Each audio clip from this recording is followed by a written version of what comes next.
Get the vaccine. The world is getting crazier. People are acting more and more insane.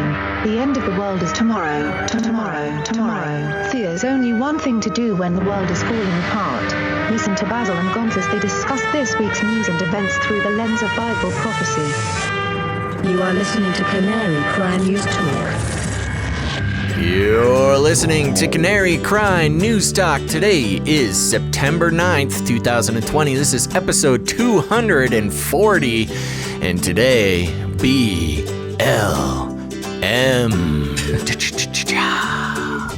And you know me, I'm your best buddy, Basil.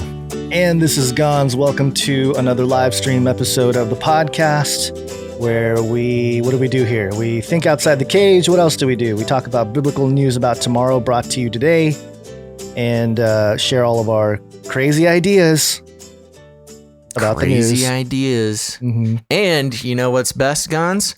We're not getting deplatformed. Yeah, not yet anyway. The whole title of this episode was meant to trigger just all the platforms. Maybe Twitch doesn't like it because we'll be fine. Yeah, okay. All right. Well, we can't get in trouble for spreading sanity, Gonz.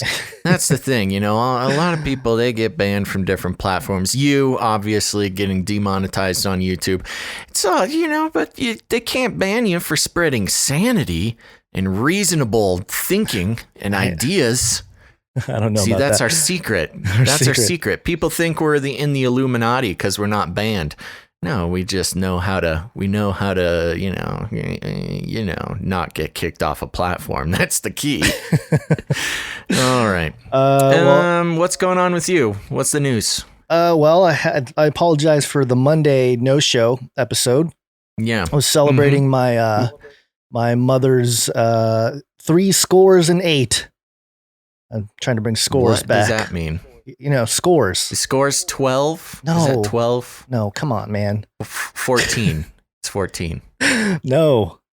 4 scores and 7 years ago. How many years was that? Do you know? I don't know. What's a score? 10 years. It's 10 years. Really? I'm celebrating my mother's 68, so she's 38. Oh my Come gosh, on, do some math. You're making me mad. I don't know how old your mom is. Sin Kitty in the chat knows it. 20 years. 20, the score is 20 years. Yeah. Oh my gosh. So, you know, they brought Fortnite back with the game, so I'm going to bring back scores, you know. Okay. Especially as I approach 2 scores, Basil. 2 scores and -2 at the moment. Oh my goodness. All right. Numbers are a little low again today, Gonz. They're really getting us. They're throttling. If anybody has the situation. If anybody has any ideas how to get more people to tune in live, let us know. If you guys have it's not even that. I mean, there's foul play afoot. There's no way that we can drop by 80%.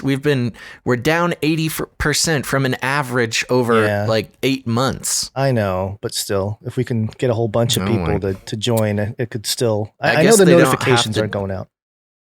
Yeah, they don't have to deplatform you if they just turn off notifications. Yeah. All right. Well, that's good. Let's see. What was the last show? Friday. Mm-hmm. Friday. It's getting a little cooler where I am. It's no longer 100 degrees every day. We'll talk about that. We'll talk about the temperature you've got manipulation. A whole thing. Yeah, we have our wild theories about the whole situation. But it was very hot over the weekend, and it is getting a little cooler, but we'll see if it lasts. So exciting. Yeah. You know, it's going to be a good podcast when you get stuck on the topic of the weather at the beginning. Yeah. Okay. You have anything else? Are you ready to jump on Let's jump in. I see you have a little note time here. Is this something you wanted to talk about? I do want to mention, because a lot of people have been messaging me about it. I know about Richie from Boston and how his channel was deleted off YouTube. So full on deletion. I don't know what he did, if he had any strikes, or if I don't know what the whole story is. If it was a copyright thing, or if it was just content. because you can get banned for that kind of stuff. Obviously, I got a strike. Racism. It's because he's from Boston. He's from Boston. That's why. Yeah. And also, Never Lose Truth is having some personal life issues. If you guys want to go visit their channel there, Never Lose Truth. Got some messages about their whole situation as well. So, okay. Just fellow truther YouTubers struggling, it's a common theme for a lot of us out here that don't have any kind of corporate interests or Illuminati backup or whatever it is, or even allegedly. Yeah. So, just wanted to let it be known that I know about some of the people that have been impacted. And again, we're trying to stay under the radar, but also not. So whatever that means. We're pretty good. We're pretty good at staying under the radar. Yeah. I'll say that. if we have one talent after doing this for almost a decade, it's staying under the radar is our secret weapon. All right. Well, speaking of which, Gonz, I think it's time to get into the stories. And of course, I hear them. They're chanting for it. They're outside. They're protesting my home because we have not yet jumped in to the Flippy update. Flippy update. Do you want fries with that? Before you start, I totally forgot about something. Totally forgot. I need to mention this. Hear the Watchmen. I don't know if there's an actual physical conference. There was supposed to be in November, but I was invited to do a virtual conference. So I'll be putting together my presentation. And so anybody interested, hearthewatchmen.com. The virtual conference is September 25th, 26th, 27th.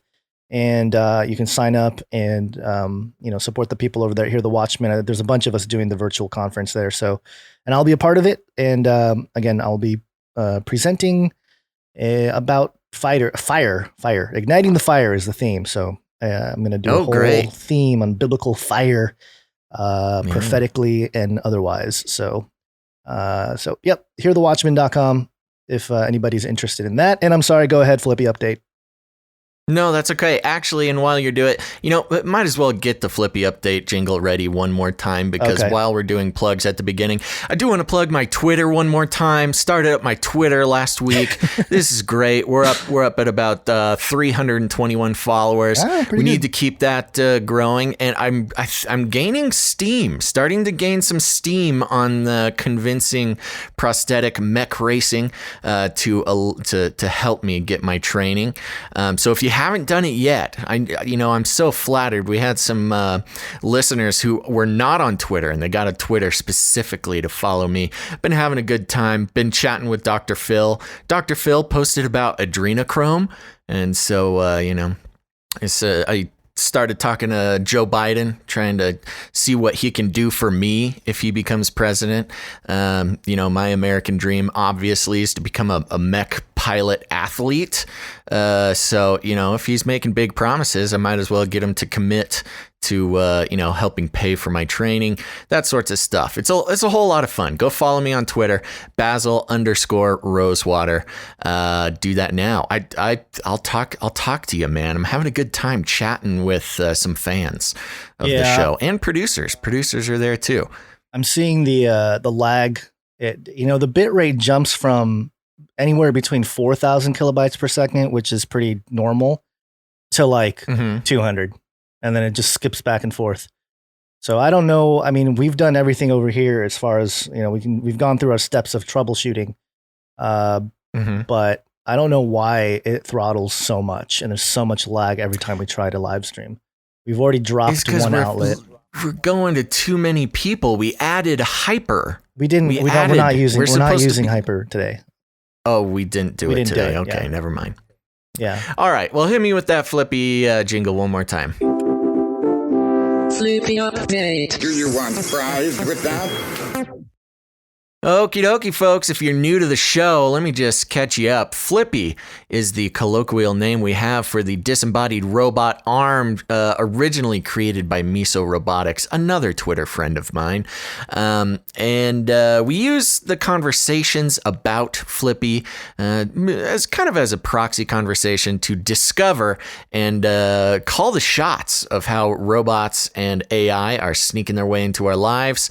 Not just that, but stealing our jobs, enslaving our children, and, no joke, flirting with our spouses. So today I am coming from cnet.com, so a very reliable technology source here, and the headline is T-Mobile used a 5G connected robot to give someone a tattoo. We got a lot of stuff in one story, but we'll get into the whole thing in a second. T-Mobile is demonstrating just how useful its 5G network can be for remote robotic operations. This week, applying a tattoo on someone's arm in the Netherlands. The impossible tattoo, I was in scare quotes there, was needled into the skin by a robot arm being controlled by a tattoo artist in another location over T-Mobile's Dutch 5G network. Due to the low latency of 5G, how quickly the network responds to the command someone gives it, the tattoo was drawn in real time. Quote, the final tattoo was given after countless tests on an army of heroic vegetables and prosthetic skin samples, T-Mobile said Tuesday. T-Mobile, the brand, said Tuesday. Dutch tattoo artist Wes applied the tattoo on Dutch actress Stijn Fransen for the experiment.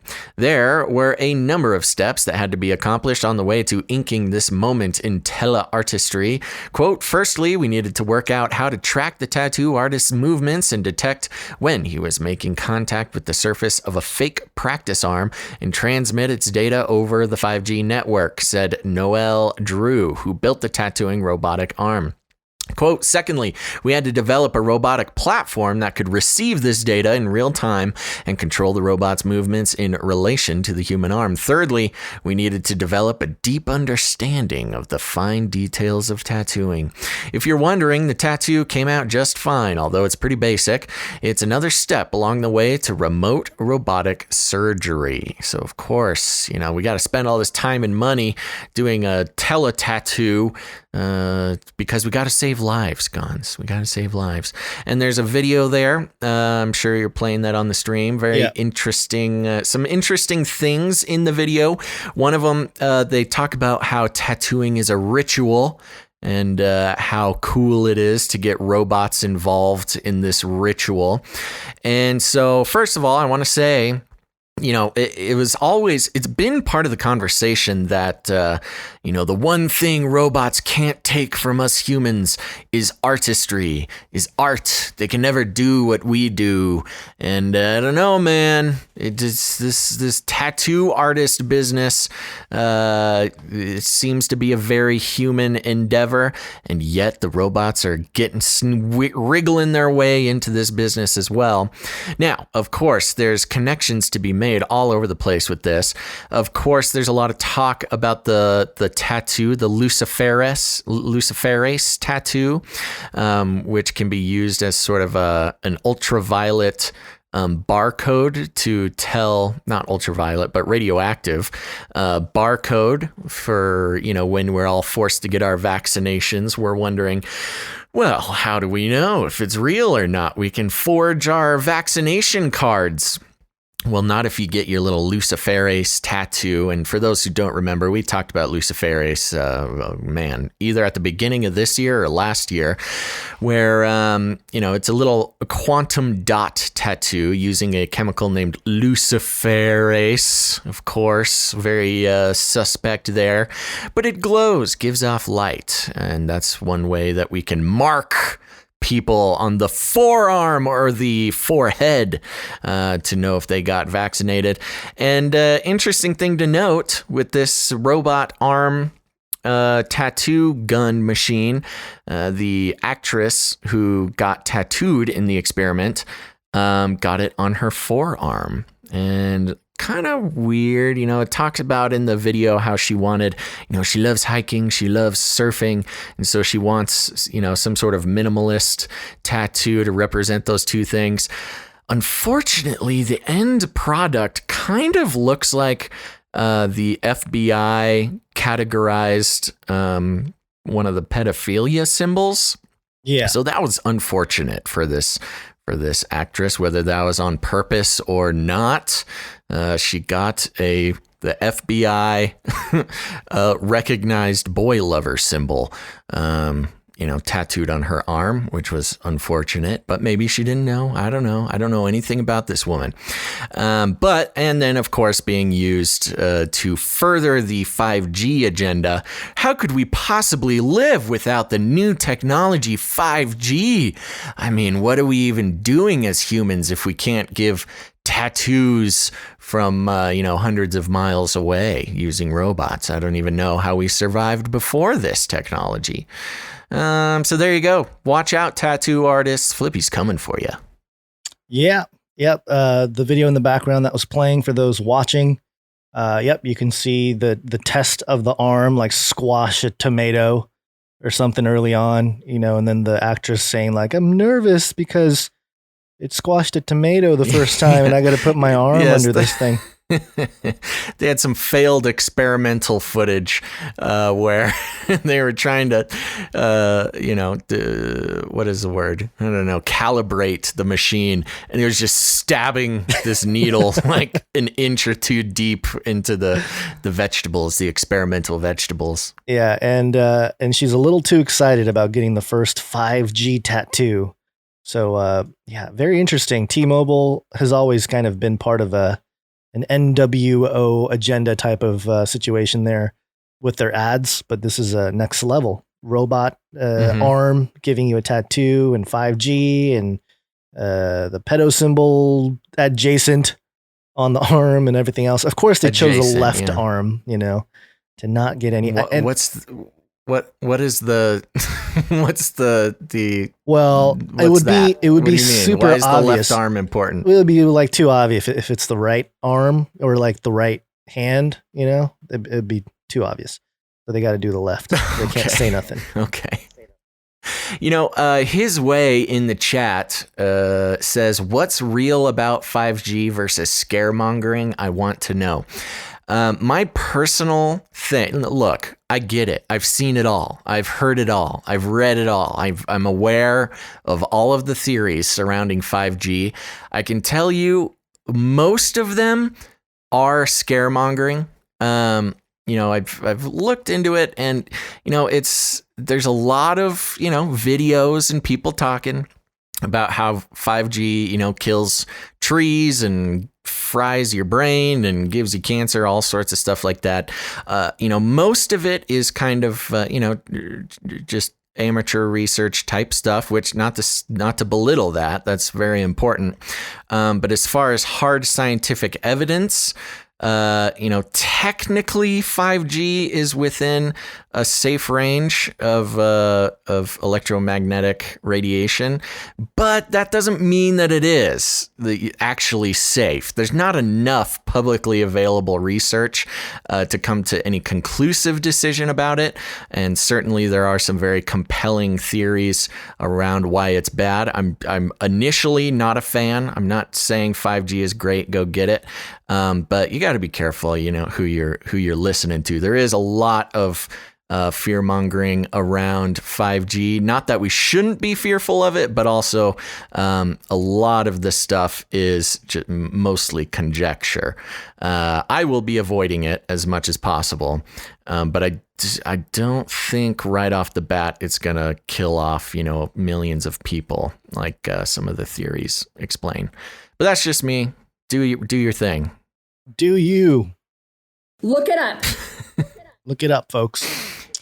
Yeah, all right. I know people are going to yell at me for that, but Yeah. I just got to be honest. I think there was research that showed how some DNA strands do get, they lose their tangle basically when they're exposed to some but that also happens that happens. You don't even need 5G for that. Yeah, any kind of frequency. Wi-Fi signals do that if you get too close. Most electromagnetic radiation, if you get too close at high concentrations, it is extremely dangerous. And that's the main, I think, legit worry about 5G is it is more powerful than most other EMR. But, there's no concrete things that we can point to quite yet to say it's going to kill us all. It probably will. Don't get me wrong. It'll just kill us slowly, not immediately like everyone's expecting. It'll be slowly. Us humans have been really good at killing ourselves slowly out of convenience. 5G shill. All right.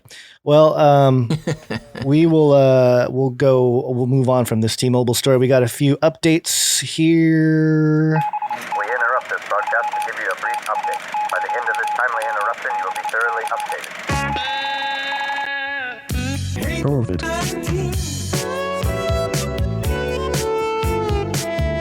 This is from BBC News.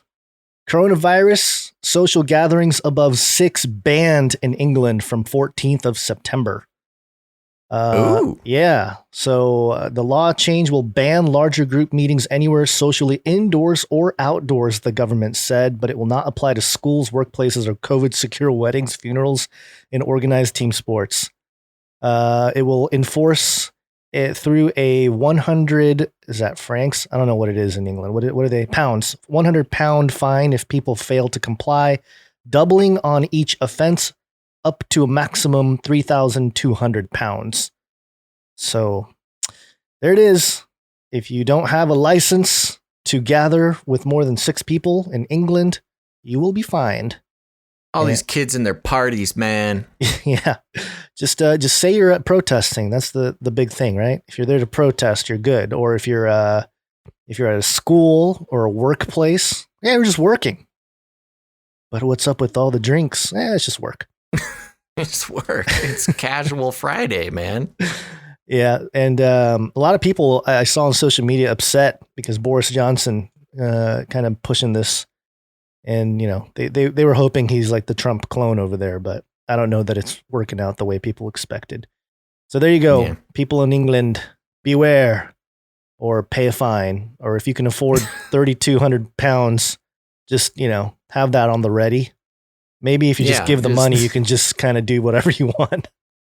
Yeah, here's some money. I wonder if are they doing stimulus packages in England? Are they sending, I don't know. I have to look into that. If our British listeners let us know, because if they're sending out the stimulus packages, you can just pay your fines with that.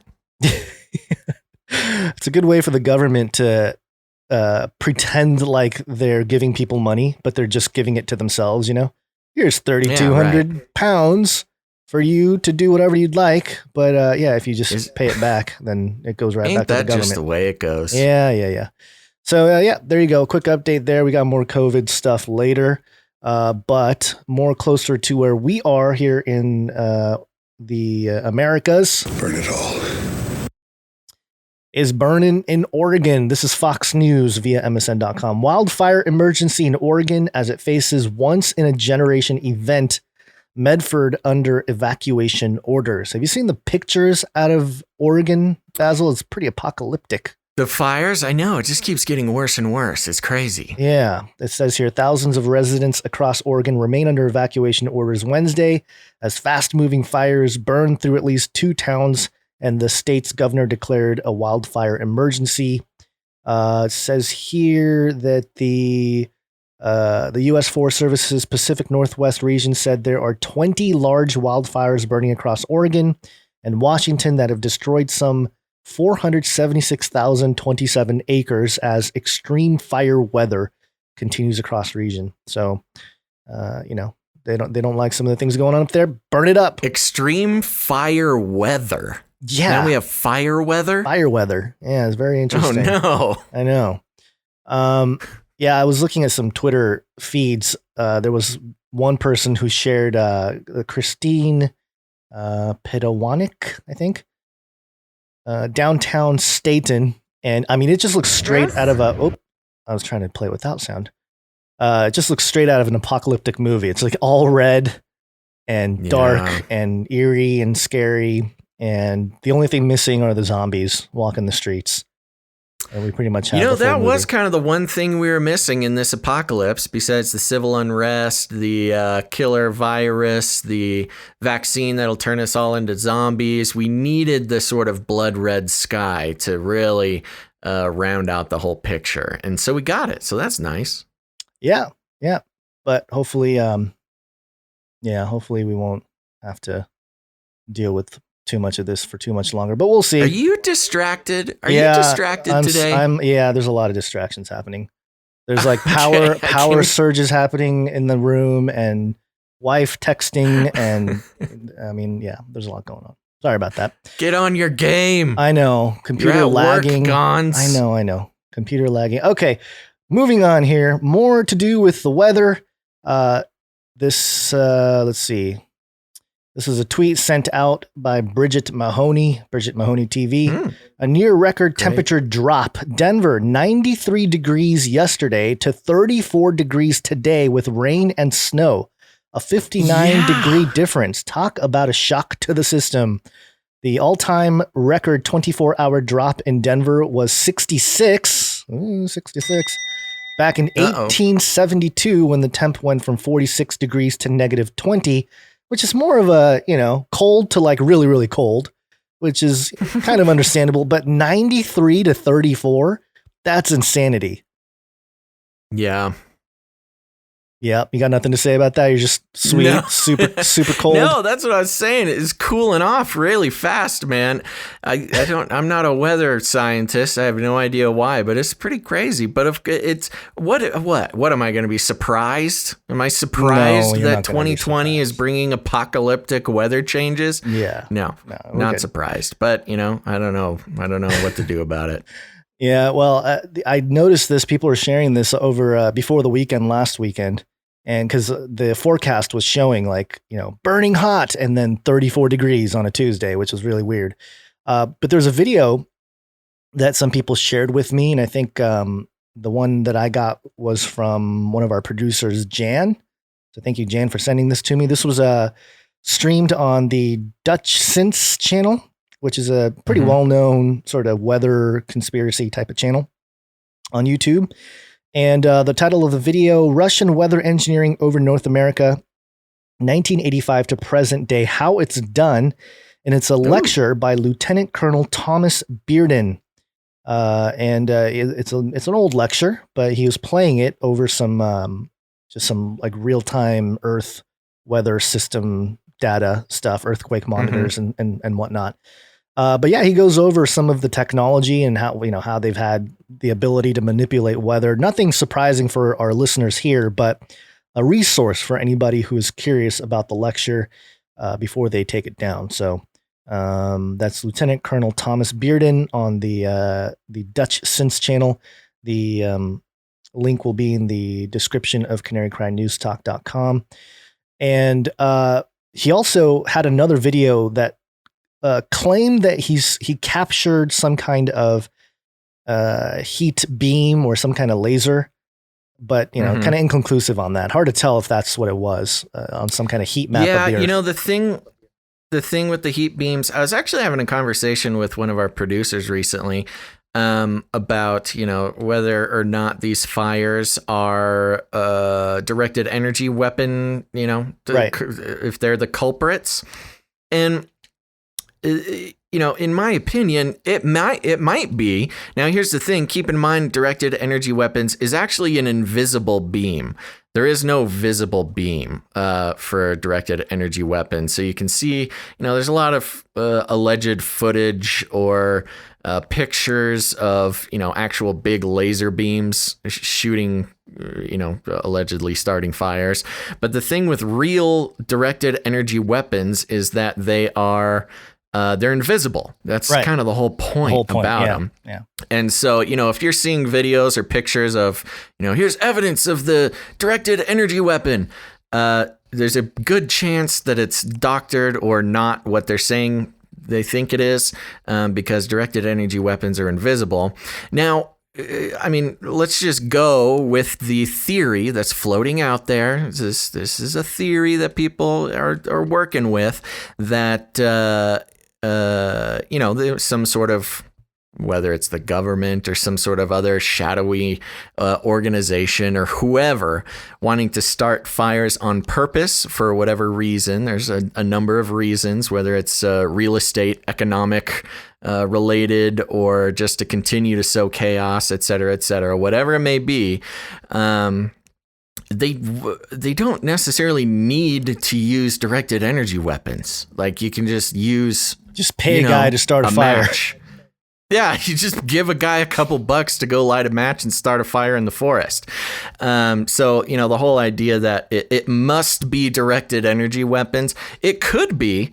There's nothing that says that it's not, but it doesn't need to be. And whether or not it's being started by directed energy weapons or just a guy with a flamethrower, it's kind of, it's a little bit of a pointless argument to have, because either way, if it is a purposeful chaos spreading event, it doesn't really matter. It spreads the if chaos they're using either new way. DARPA black budget technology or just a match.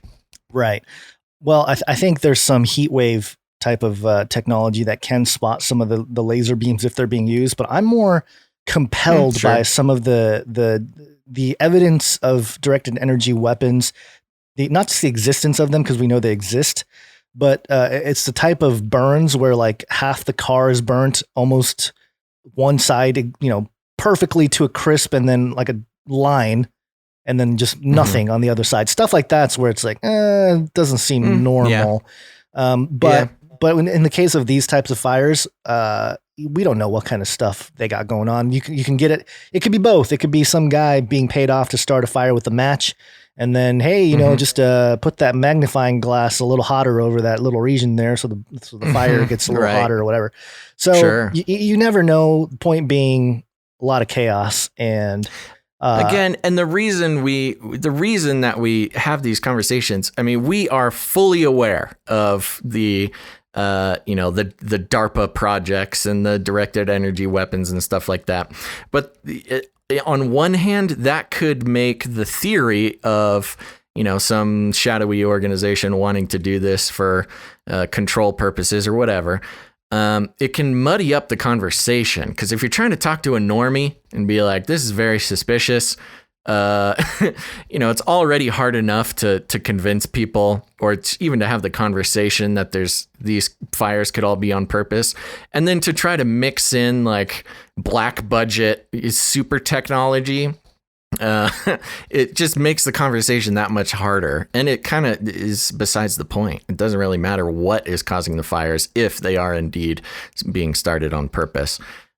So anyways, we're not against, the research into black budget technologies, obviously.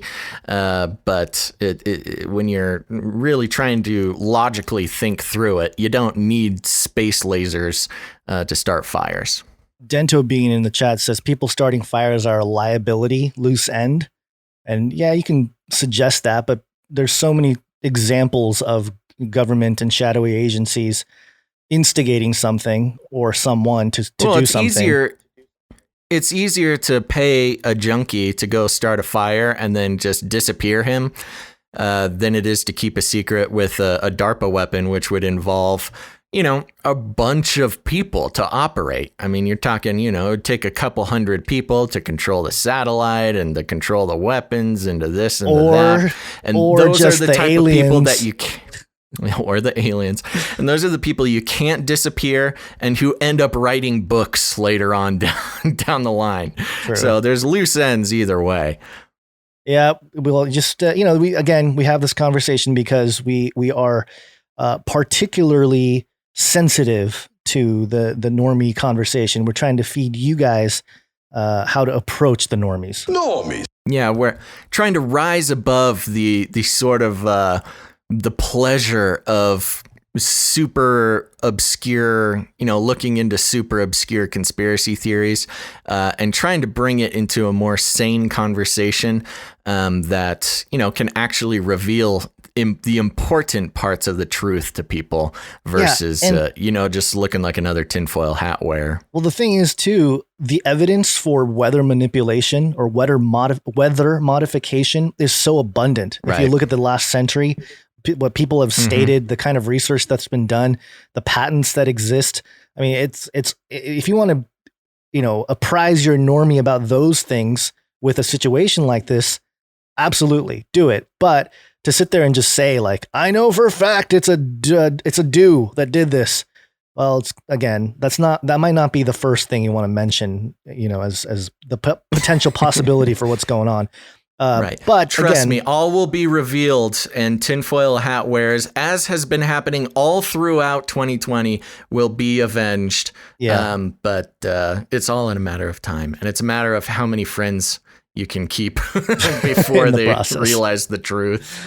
Yep. All right. I think it's time to move on. Okay, here we go. COVID.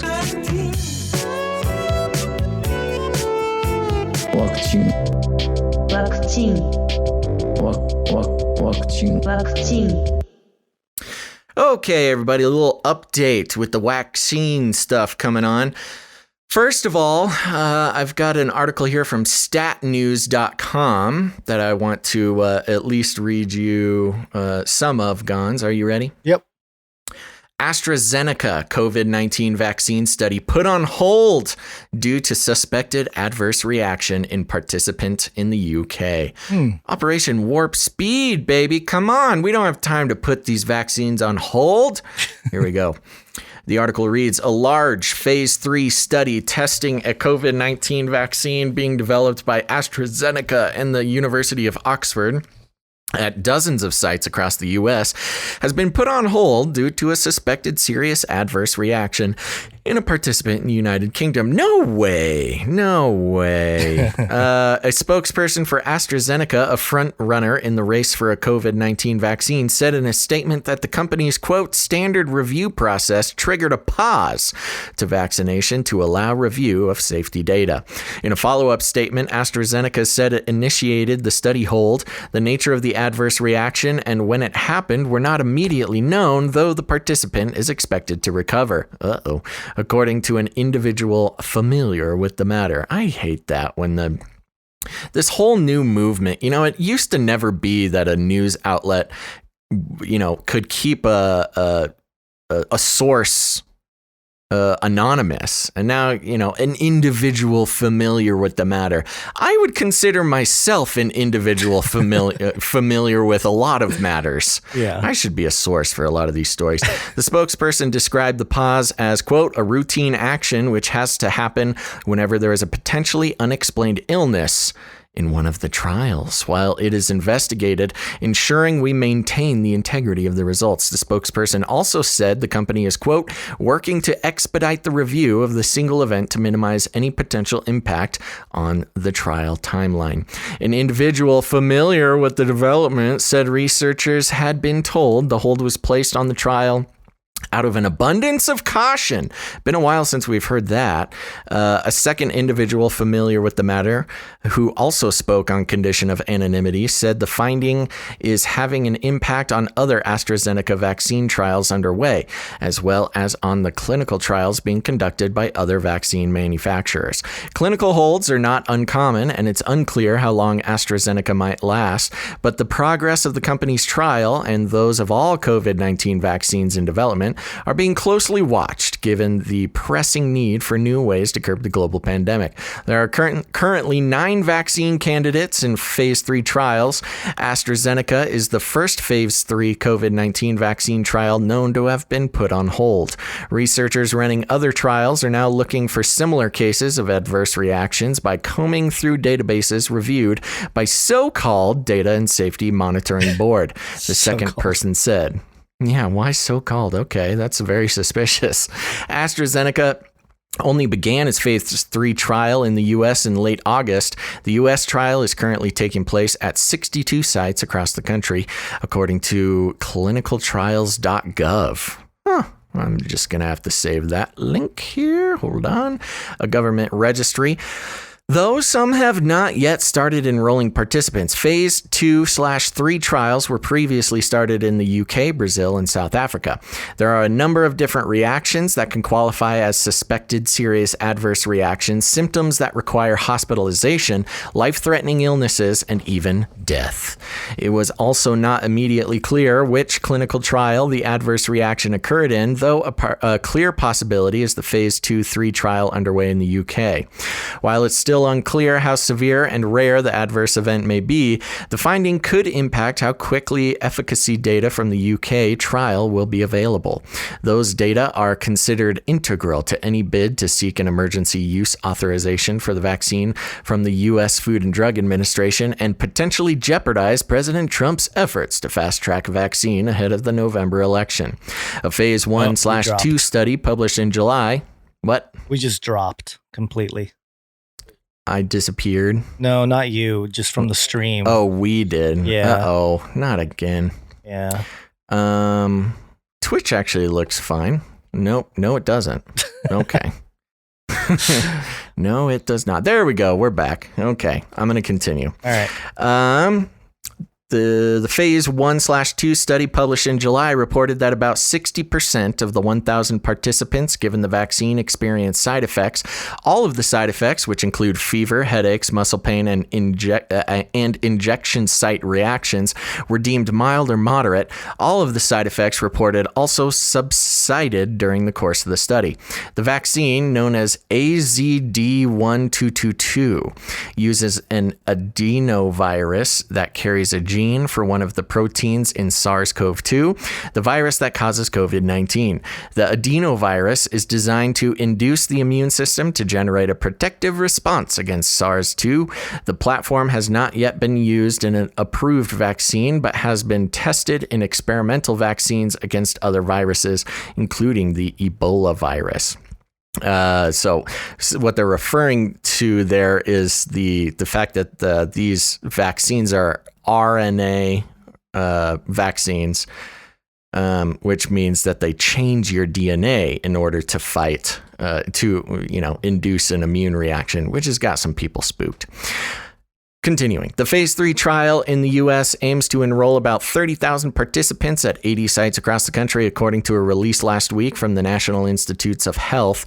It was not immediately clear what steps were being taken at study sites across the U.S. in response to the holds. Clinical holds in ongoing studies often involve a pause in recruiting new participants and dosing existing ones, unless it's deemed in the interest of participant safety to continue dosing. In the statement from AstraZeneca, the company spokesperson noted that in large trials, illnesses will happen by chance, but must be independently reviewed to check this carefully. The spokesperson also said the company is, quote, committed to the safety of our participants and the highest standards of conduct in our trials. So there you go, Gonz. Surprise, surprise. Some nasty reactions from this experimental vaccine. Interesting that they don't actually tell you what it was. I know. Hoping to hear what the actual reaction was or what might have caused it. They mentioned it was life-threatening. I mean, this is for them to put it on hold, this has to be a very serious response this person's having. Yeah. And I'm just looking at the stream here, and I just don't get it. I don't get why it's like the temperature in Denver. It jumps from super fast to super slow. It must be the internet weather controllers. But back to the vaccine study here. As a counter to this, there was a Politico, and it mentioned the 9 companies, but Politico also published an article, Vaccine Makers Promise Safety Amid Shaky Public Confidence in COVID Developments.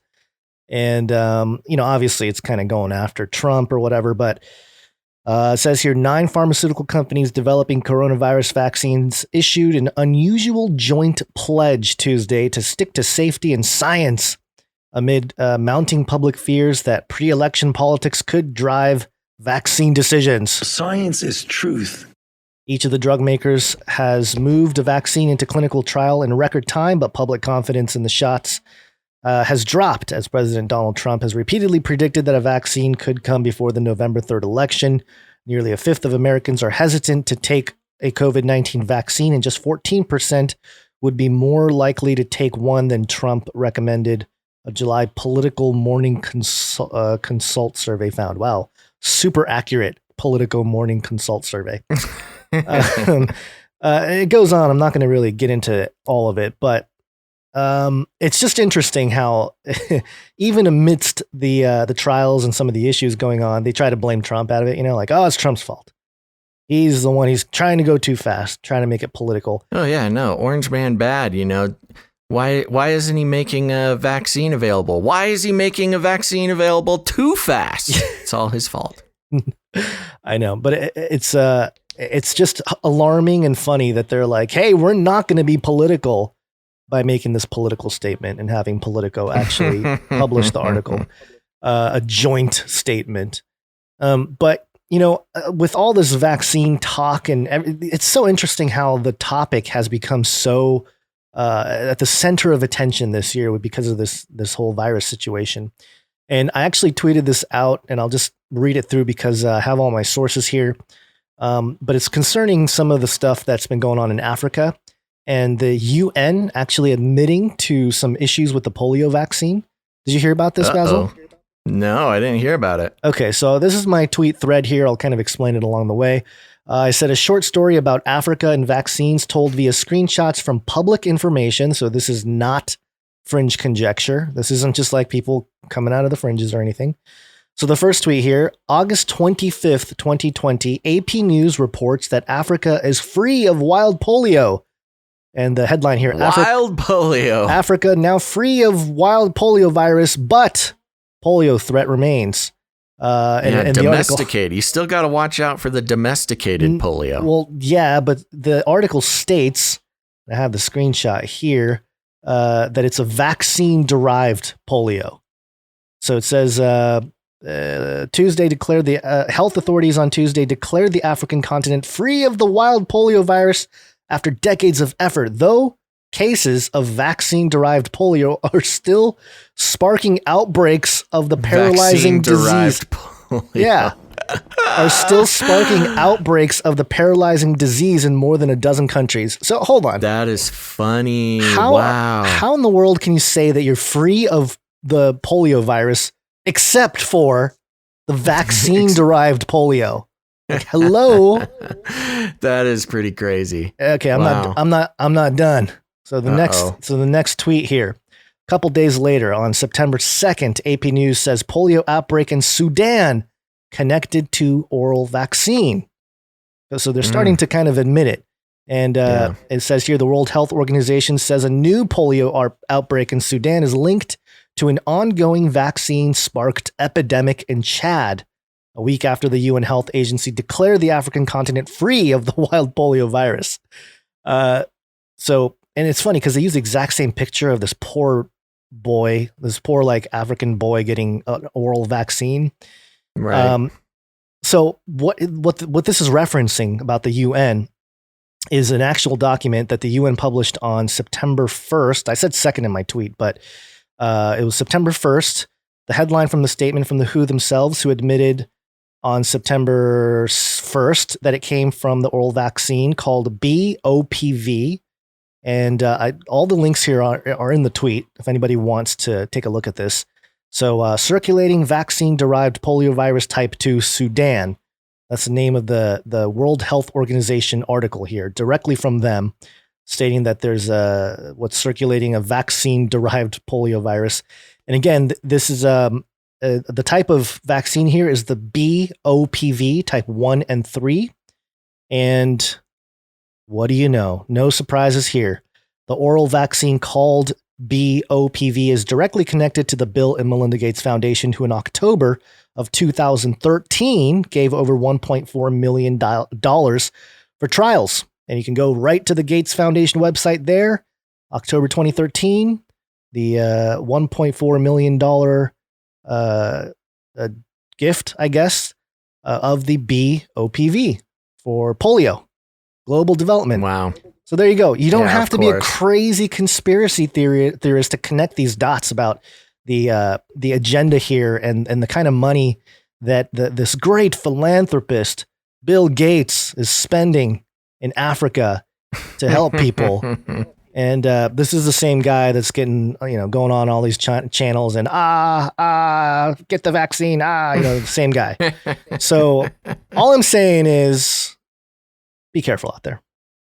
Be careful out there. Yeah. No. And of course, we've been told over and over and over that vaccines don't shed viruses, which we're seeing the exact opposite with this polio problem.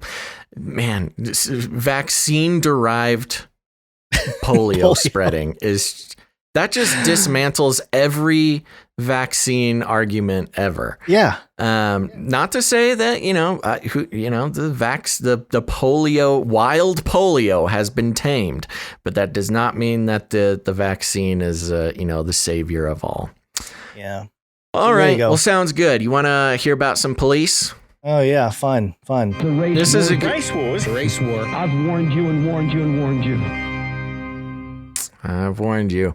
This is NewYorkPost.com, NYPost.com. Rochester PD's entire command staff retires amid Daniel Prude protests. The Rochester Police Department's entire command staff announced their retirement on Tuesday, the mayor there said, amid raging protests over the death of Daniel Prude, the black man who was killed while being subdued by city cops while he suffered an apparent breakdown. Chief Laron Singletary, a 20-year veteran of the force. Hold on, I got to make my font bigger. Here we go. Chief Laron Singletary, a 20-year-old veteran of the force, and Deputy Chief Joseph Marabito, who served the department for 34 years, released statements moments before a scheduled briefing with Rochester Mayor Lovely Warren and the city council about last night's demonstrations. During the meeting, Warren told council members that, quote, the entire Rochester Police Department's command staff has announced their retirement, adding that Deputy Chief Mark Simmons was also stepping down. Quote, there may be a number of others who will decide to leave as well and retire, Warren warned. Rochester native Singletary, 40, had faced calls to resign from Black Lives Matter activists over his handling of the investigation into Prude's March death, though he'd said as recently as Sunday that he wouldn't step down. The mayor stressed that Singletary, who was named chief in April 2019, hadn't been asked to hand in his resignation, saying, quote, I do believe he is doing his best. The quote continues, the chief has felt that his career and integrity has been challenged, Warren said. He has dedicated 20 years to this city and feels that the events that have happened could have been handled differently, but he didn't in any way try to cover this up. In a press release announcing his retirement, Singletary blasted what he called the, quote, mischaracterization, which is a crazy word to try to spell, and the politicization of the actions that I took after being informed of Mr. Prude's death. As a man of integrity, I will not sit idly by while outside entities attempt to destroy my character, the statement said.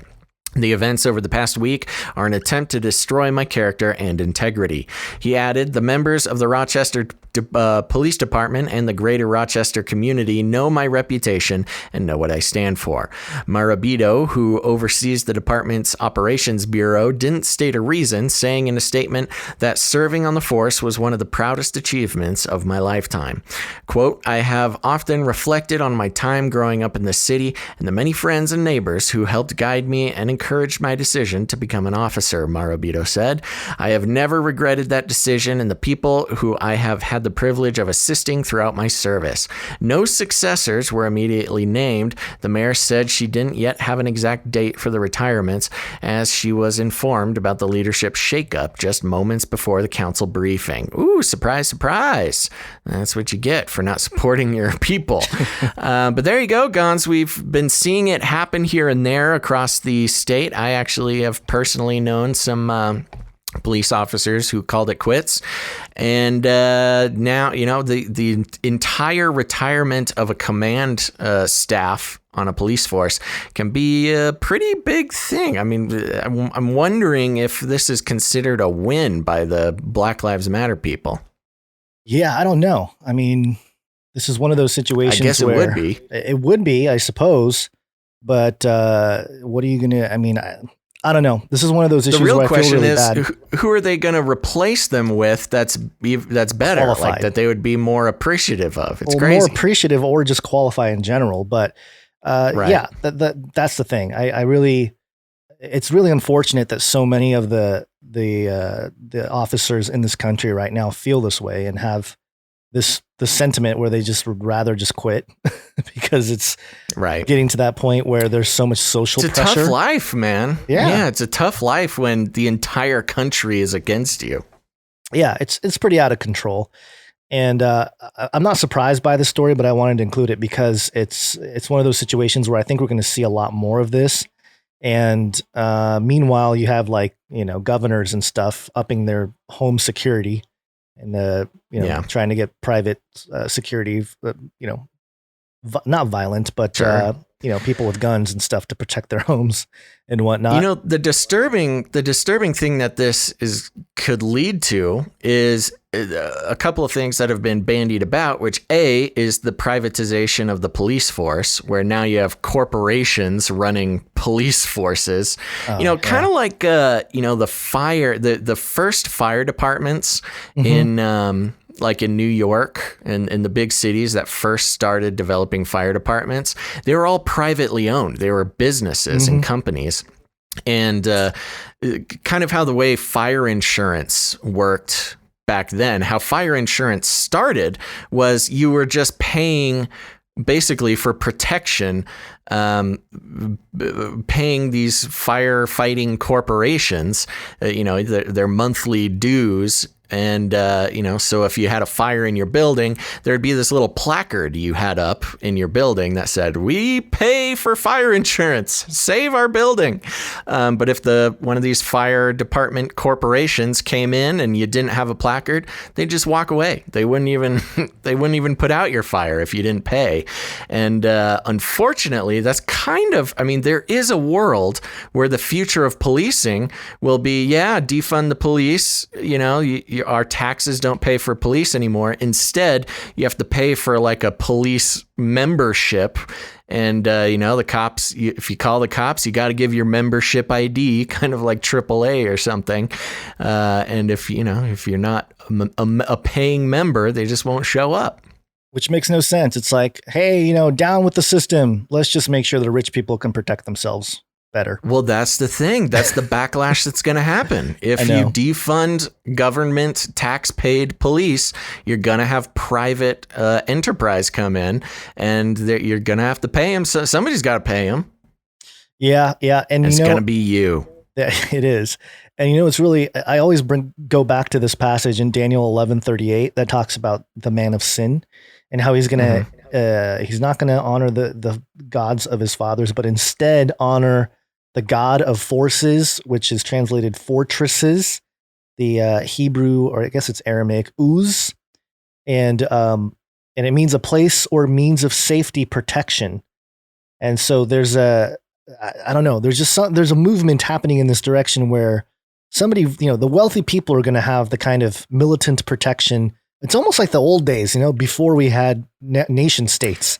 Where people it's just serfdom. It's going to become a feudal system. Yeah, but it's going to be in this weird digital age where everything is tokenized, and now we got these really rich people with important server rooms that they can't be breached, physically or electronically. So they have to have these crazy fortresses.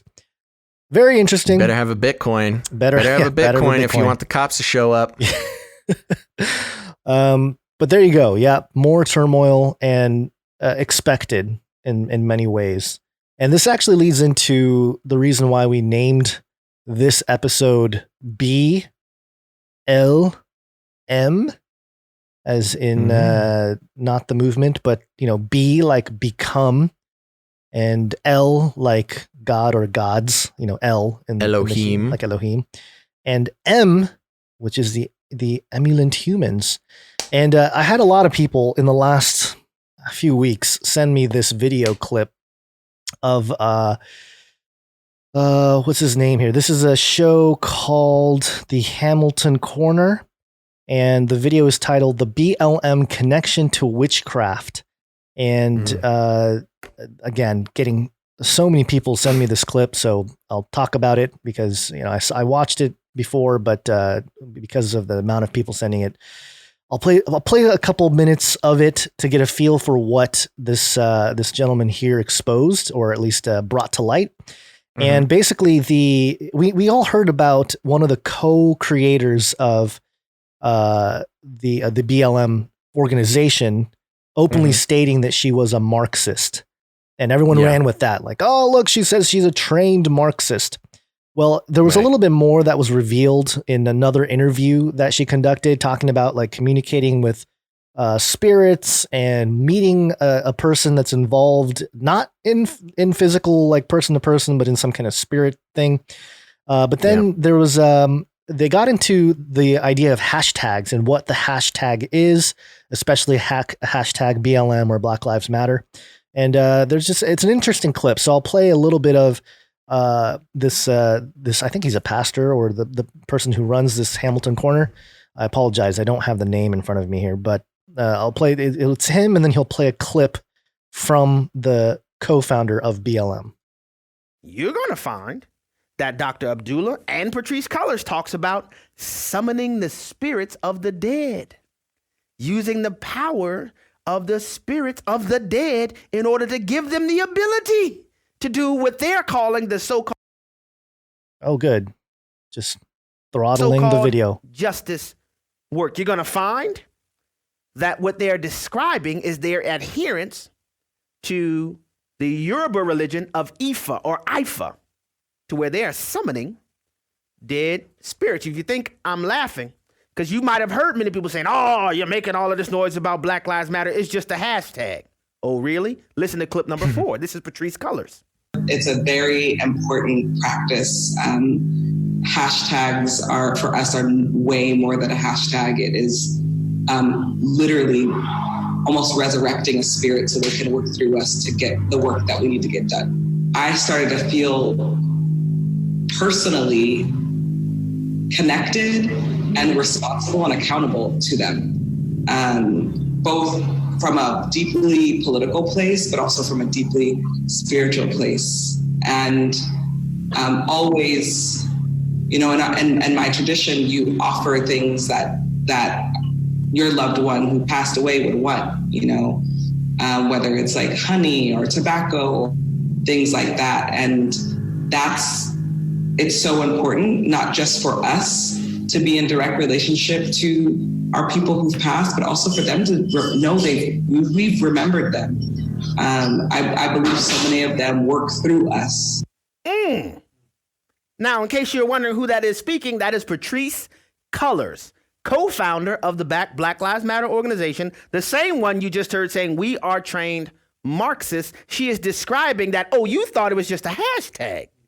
It's more than hashtags. All right, so there you go. That's the clip. That's Abraham Hamilton III is the host of the Hamilton Corner. Yeah, wow. Yeah. And he brought up in that clip, is something that we've talked about in the past, which is, magic can take many forms, and hashtags, if you compare it to, the esoteric writings about magic, hashtags fit into the description of spells and spell casting and, that type of thing. So that's very interesting that, she comes right out and says it. Yeah, part of chaos magic is what we've talked about in the past. But one of the things that he mentioned there was about the Yoruba religion. And I just happened to make a video back in 2017. I think it was February. And this video is titled Bizarre Connection, Beyonce Twins, Yoruba Rituals, the Nephilim, and Lucifer. And I basically talk about the Yoruba religion and just show the occult origins of the connections with a lot of the pagan religions, a lot of the rituals that are involved with it, and even, communicating with spirits of the dead, same type of thing going on. And so I'll leave a link in the description. This was concerning the twins. Beyonce had twins a few years ago, and they crowned her while she was pregnant. There was this whole ritual thing that they did at some award show. I think it was the 2017 Grammy Awards. And Right. and I explore the connection between it and the the biblical watchers and the Nephilim and their whole doctrine. And as I talk about this, I see us buffering more and more. They really don't like us talking about these topics. But Yeah, then the that's gonna other happen. thing, the other thing that that I thought was interesting. This was more of a play on the words that you gain from BLM. Because it just Yeah. struck me. It's not something that I'm saying has any actual significance other than it struck me because I had made a video, same year, 2017, titled Age of M equals 666. And this, I basically made a video talking about human emulets. There was a guy named Robert Hansen who did a TED Talk. This is a TED Talk, not TEDx, by the way. I know there's a lot of wild, crazy lectures on TEDx, but this is actually a TED Talk. It's a good note to make. Yeah, it is a good note to make because people always say like, it's a TEDx talk. It's a little on the fringes. No, this was a TEDx or a TED Talk, a normal one. And he describes what M's are. And let me just play a little bit from that TED Talk because I think it's interesting and it ties into everything that we're talking about here with the digitization and how demons are manifesting in a sort of digital world and all that kind of stuff. While you'll probably always notice that virtual reality isn't entirely real, to an M it can feel as real to them as this room feels to you now or as anything ever feels. And M's also have some more action possibilities. For example, your mind just always runs at the same speed, but an M can add more or less computer hardware to run faster or slower. And therefore, if the world around them seems to be going too fast, they can just speed up their mind and the world around them will seem to slow down. In addition, an M can make a copy of itself at that moment. This copy will remember everything the same, and if it starts out with the same speed, looking at the same speed, and might even be told, you are the copy. An M can make archive copies, and with enough redundant archives, an M can be immortal, in principle, though not usually in practice. And an M can move its brain, the computer that represents its brain, from one physical location to another. M's can actually move around the world at the speed of light. And by moving to a new location, they can interact more quickly with M's near that new location. So far, I've been talking about what M's can do. What do M's choose to do?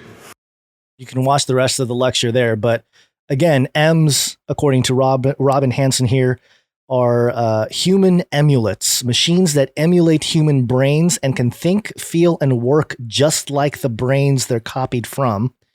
And you connect that to the whole thing we just talked about with the BLM lady saying we're channeling spirits and that sort of thing. It's just very weird. The whole thing is very weird. And it goes into that idea Now, of what are these exactly? Is this software or is it hardware? It is software. It's software that's being, he talks about hardware being the server rooms. We have our physical world, but he goes on in this lecture. You might be interested in watching it, Basil, in full. It's only 12 minutes long. But he talks about how, we experience our world and the physical world, and here we are. But to an M, their physical experience is virtual. They will live in the virtual reality as conscious entities. Like conscious avatars. Yeah, they're conscious avatars created by humans, so they're going to do what we would do. It's kind of like the sentient world simulation that we talked about years ago. This guy's actually bringing that more to life. And it's funny, at the beginning of the lecture, he says, if you're not slightly disturbed by what I'm saying, you're not paying attention. Right. So he's really... I think that same thing all the time. I know, but this guy is not, he's not a biblical eschatology guy saying that it's all coming to an end. He's more talking about like, hey guys, it's about to get cray-cray, Yeah. Well, But, even in the conversation about how, again, going into some theories being espoused, even by us in the past, of, you talk about spirits and especially dark spirits of different kinds being able to inhabit, cyber spaces. Right. And, a lot of talk about, dark spirits being able to inhabit. Specifically, we've talked about androids and sort of soulless bodies. Yeah. But, it's kind of the same thing with these M's, but in a virtual sense where they can inhabit, they don't need to inhabit a physical android body when you've got, the entire collection of human knowledge and interaction in this network we call the internet, that they can just, sort of as entities navigate that space. The idea that they would need to even exist in the physical space at this point to achieve a lot of, whatever they want to achieve, is just superfluous. You wouldn't need a physical body. In fact, you can be more effective in some sort of software entity than a physical body.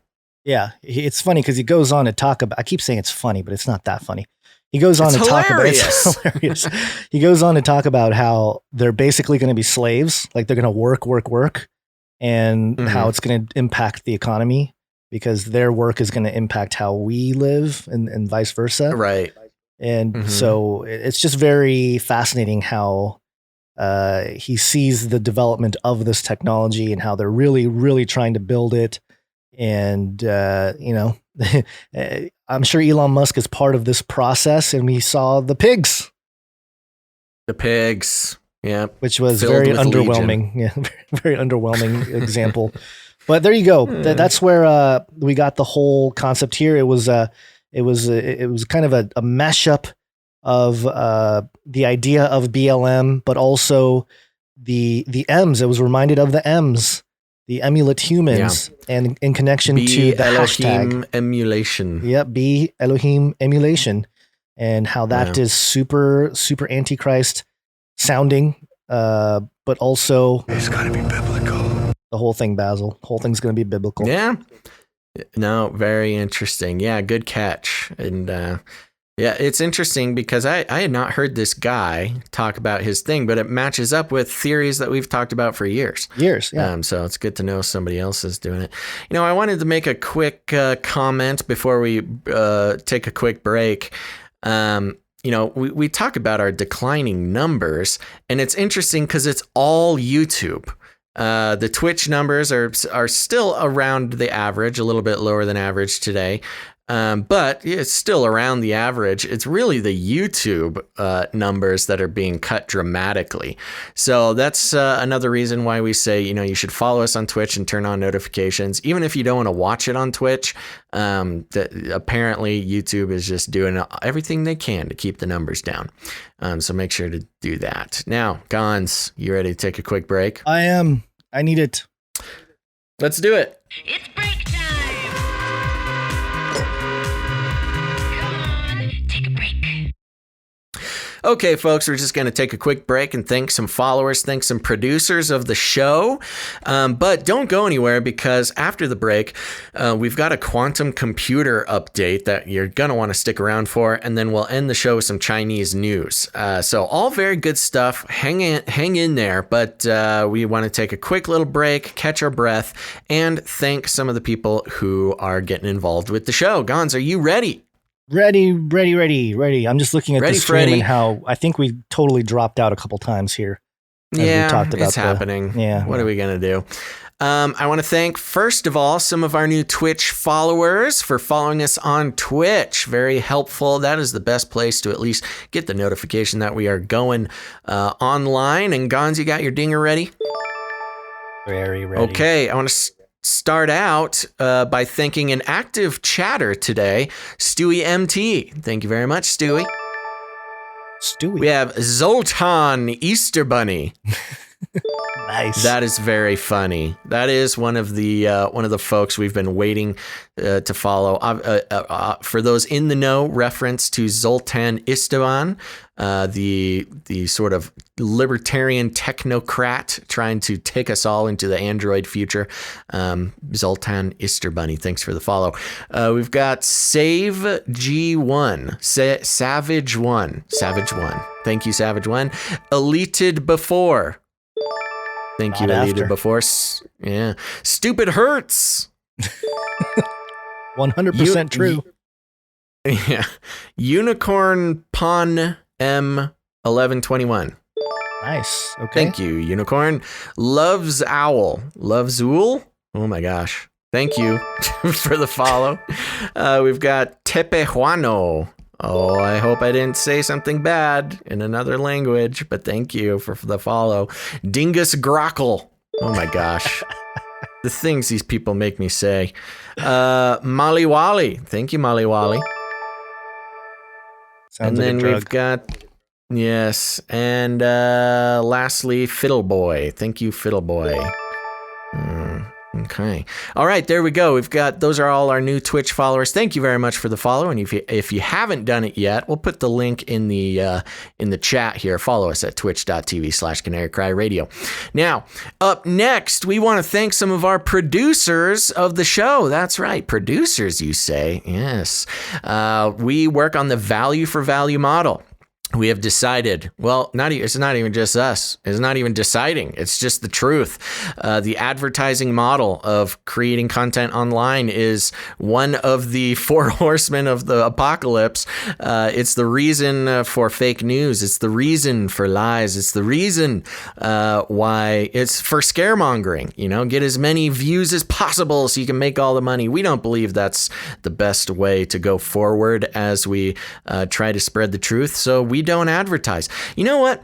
I was listening to Adam Curry from the Podfather from No Agenda, one of the main inventors of podcasting and probably the first podcaster. Yeah.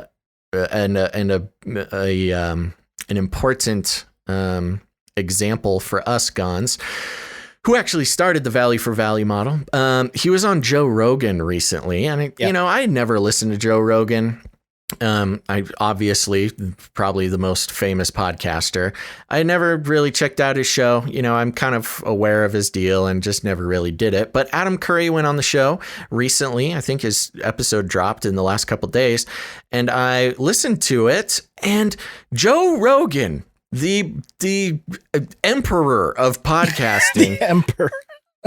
He just rambles for 8 minutes. He starts the show with 8 minutes of advertising. Like, I'm trying to go on, listen to my buddy Adam Curry, and look, now, Joe, I after listening, it seems like Joe is kind of up to speed on a lot of really important stuff. He's not a huge fan of Christianity, but, on a lot of other ways, he's up to snuff. But, obviously when you get as big as him and there's that much money involved, there's going to be some temptation to go astray. But I mean, the dude started his podcast with like 10 minutes of advertising, and it drove me nuts. And I really appreciated how Adam Curry, he's kind of telling Joe Rogan on the podcast, like, advertising is for fools, man. It's the advertising is going to end the world, and look what it does to your show. And you can tell Joe is like trying to not agree with him too much, because obviously that's how he gets his $1 million deals. But I just really appreciated it. Yeah. And it made me realize like just how evil this advertising trap can be. So anyways, we don't do that. We are on the value for value model, which means we put out the show. We like to think we do a good job, and we try to stay as consistent as possible. And if you, the audience, gets any value out of the show, it's your responsibility, really, to put some value back in. Now, if you don't get value, that's okay. We're not asking anybody for money who doesn't willingly want to give it. But, the advertising model has gotten the world into a lot of trouble recently. It calls into question the integrity of the individuals doing their show. It makes it so you can't talk about some things. You have to talk about other things. You got to stay brand safe, all this kind of stuff. And we just decided that's not the way to go. So those who participate in the value for value model and help pay for the show, they are producers, because it's the real world, baby. Put it on your resume. We will vouch for you. You can be a producer of Canary Cry Radio, and Gonz, you and I will hold that up in court, baby. So I want to thank some of our new producers for this show. One of the quickest ways to do that is go to patreon.com/CCNT for Canary Cry News Talk, patreon.com/CCNT. And today, Gonz, we got 2 new producers over there, and they are Damali and Brandon. You did Gotta 2 give at one once, more, so Gonz. yeah, I'm gonna. I know. There we go. Very good. Thank you, Damali and Brandon, for becoming producers of the show. Very important. We couldn't keep doing the show without you. Also, we have patreon.com/Canary Cry Radio, and that's patreon.com/Canary Cry Radio.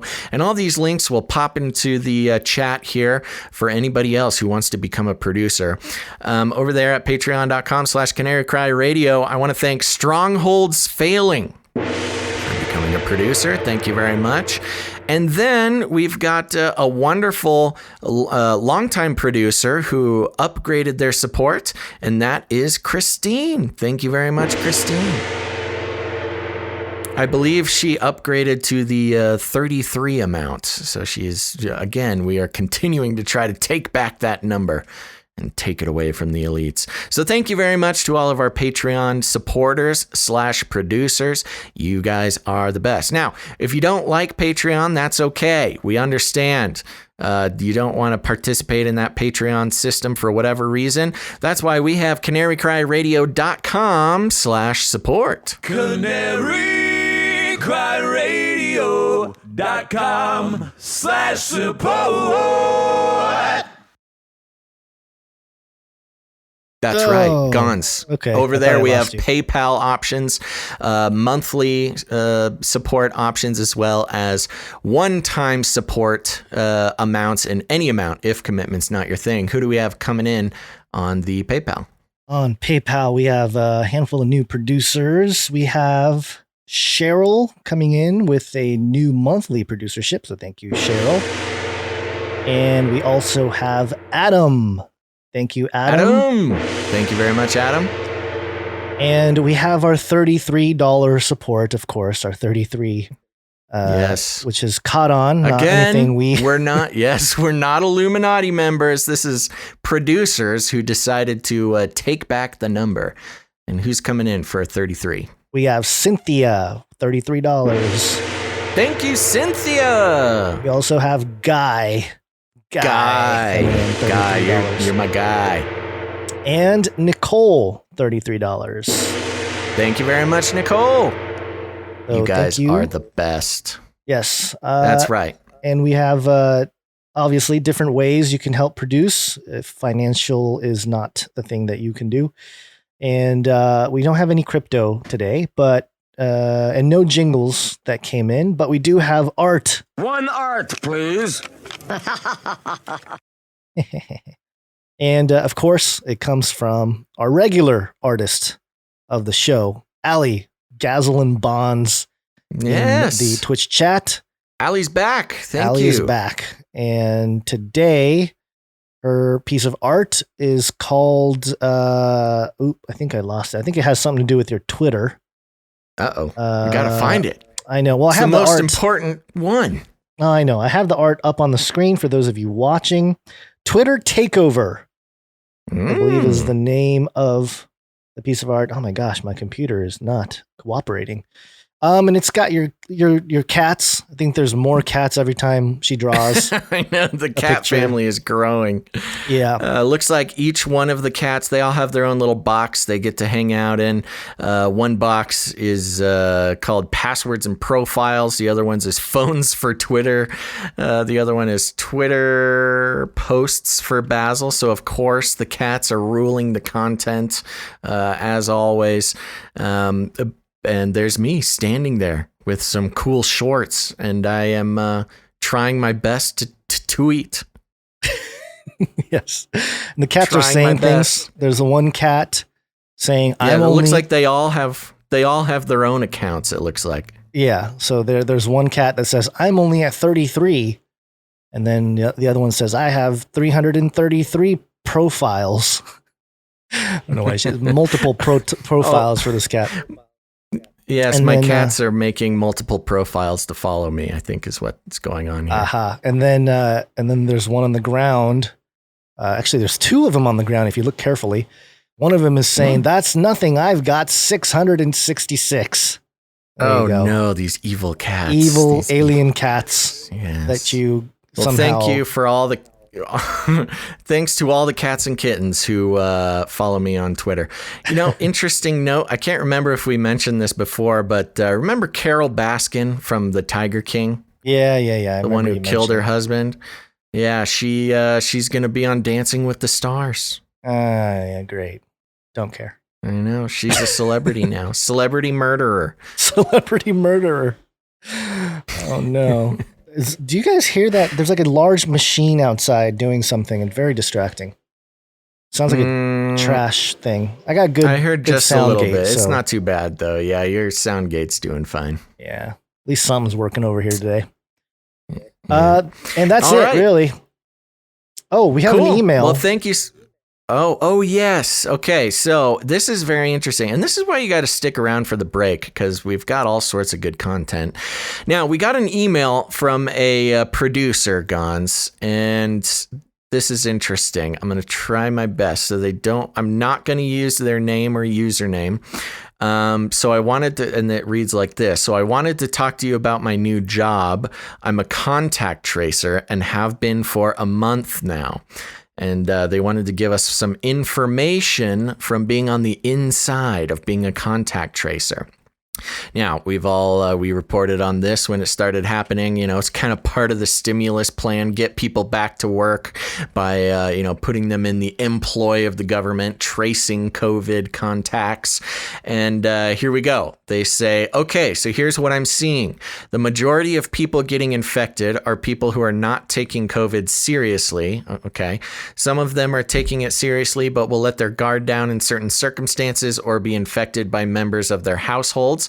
I've seen entire restaurant staff get infected for not staying socially distant and not wearing masks.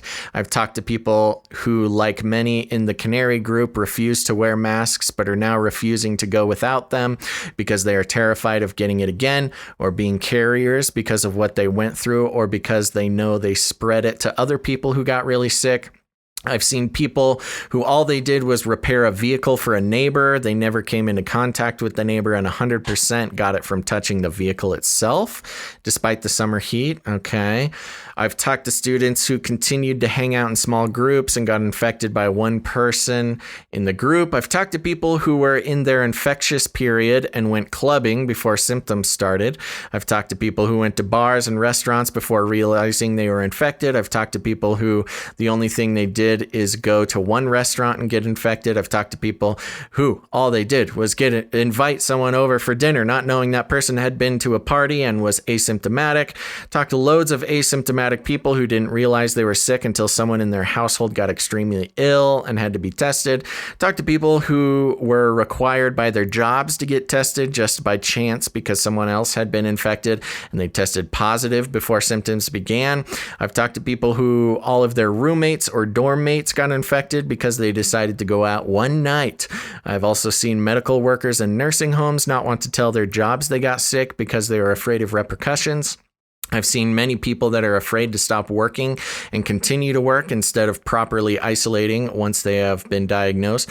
I've talked to restaurant staff whose employers were not taking any measures, refusing to allow employees to wear masks, causing many staff and patrons to get sick.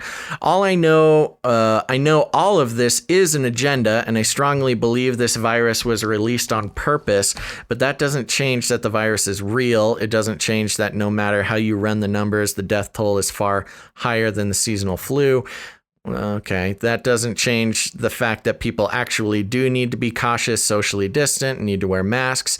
And there are people in the population who can't wear masks. I have Asperger's, meaning I'm high functioning autistic. I have been seen posts by fellow autistics in my Facebook group that state they cannot wear masks because of texture and they freak out and hyperventilate.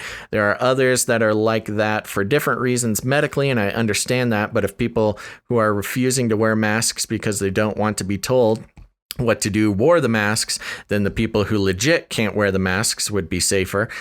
The stats that are being posted in the group are flat out false. Interesting. I've been running data on COVID since January 13th. I'm not saying do anything about the people in the group, but spreading misinformation is dangerous because those are the types of people who are being infected and spreading it in bulk, the people who won't wear masks and won't stay socially distant. It isn't going to stop anytime soon either, and it's because people who are being so stubborn about holding off on socialization, eating out, washing their dang hands, and refusing to wear masks. I, hands down, do not want to take the vaccine, period, like everyone else in the group, but unlike the people in the group, I can see that because there are so many people refusing to do what is necessary to stop the spread, that is what is going to make the vaccine mandatory. So there you go. Very interesting. This person, longtime producer. So, I mean, this is an interesting set of info to get from a longtime producer and participant in the Canary Cry community. Became a contact tracer, and they're convinced. It's hard because when you talk about testing, it's New York Times. Looking at the article. Let me go back to the screen because I actually pulled up the article, and I'm very curious about that because here we are. We're kind of back. Maybe we can just be back. You want to just wake up and have this be a part of the conversation? Let's just wake up and get back in and have a convo about it. Wake up time. Hey, yo, wake up. Okay, so we're back here. And this is the New York Times article we quoted, 2 or 3 episodes ago. The headline is, "Your coronavirus test is positive. Maybe it shouldn't be. The usual diagnostic test may simply be too sensitive and too slow to contain the spread of the virus." So I remember this article suggesting that, the virus is real, but the number of people testing positive might be a little over-exaggerated based on the available tests right now, just the way they spin the genetic material to, give a positive or negative test on a lot of people or whatever.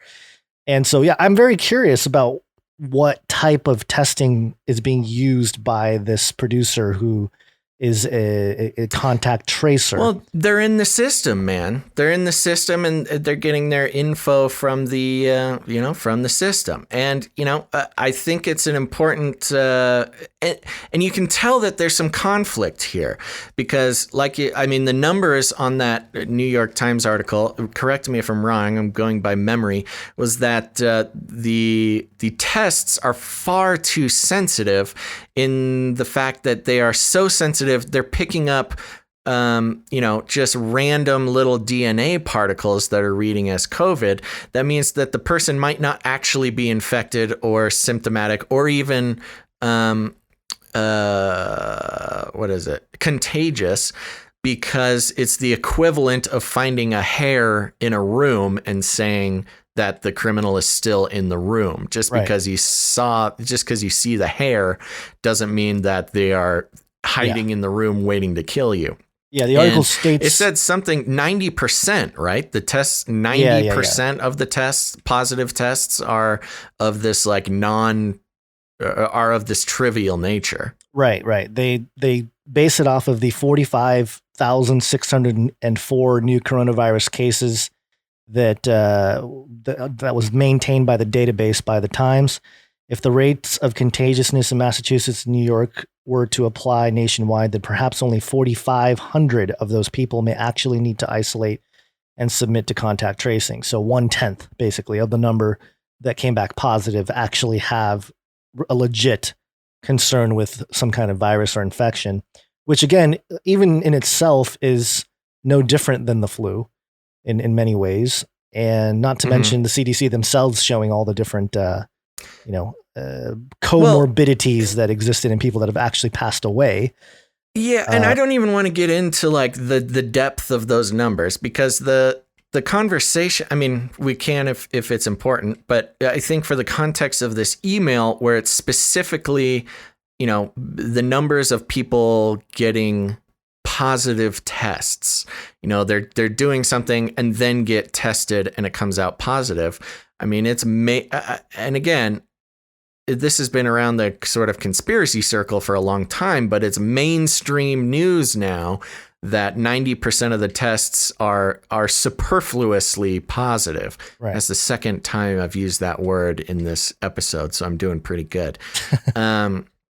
So, I don't disagree. I believe this person, I believe what they're saying, but you combine that with some of the known aspects of being tested positive.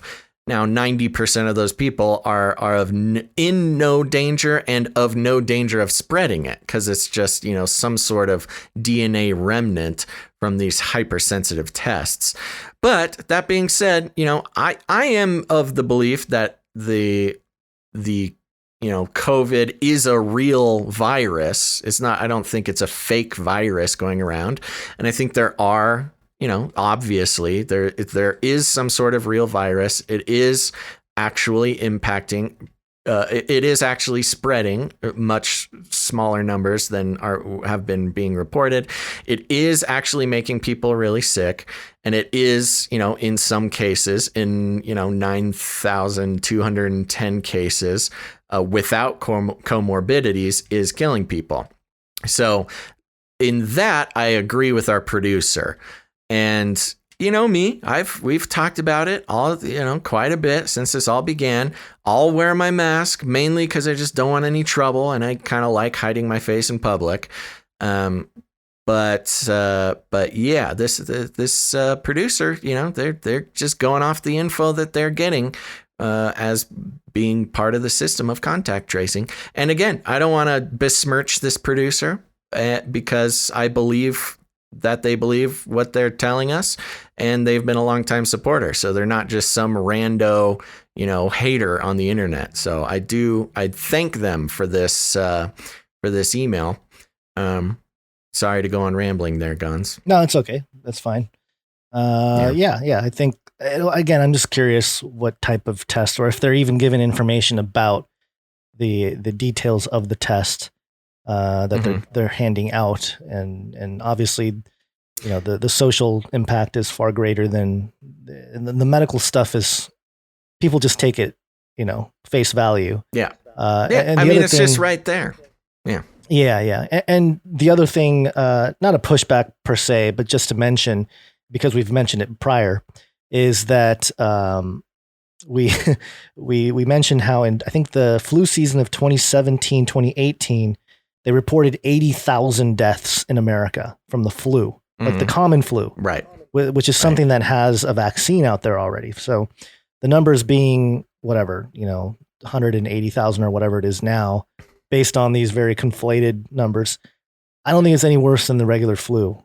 Personally, I know, people that claim to have gotten it say that they have, loss of taste and things like that. They have some kind of symptoms or whatever, but I don't know that the interesting data with that is they were saying that this year is an all-time low for flu deaths. Yeah. And I would be interested. I have not run the numbers on this, but I would like to.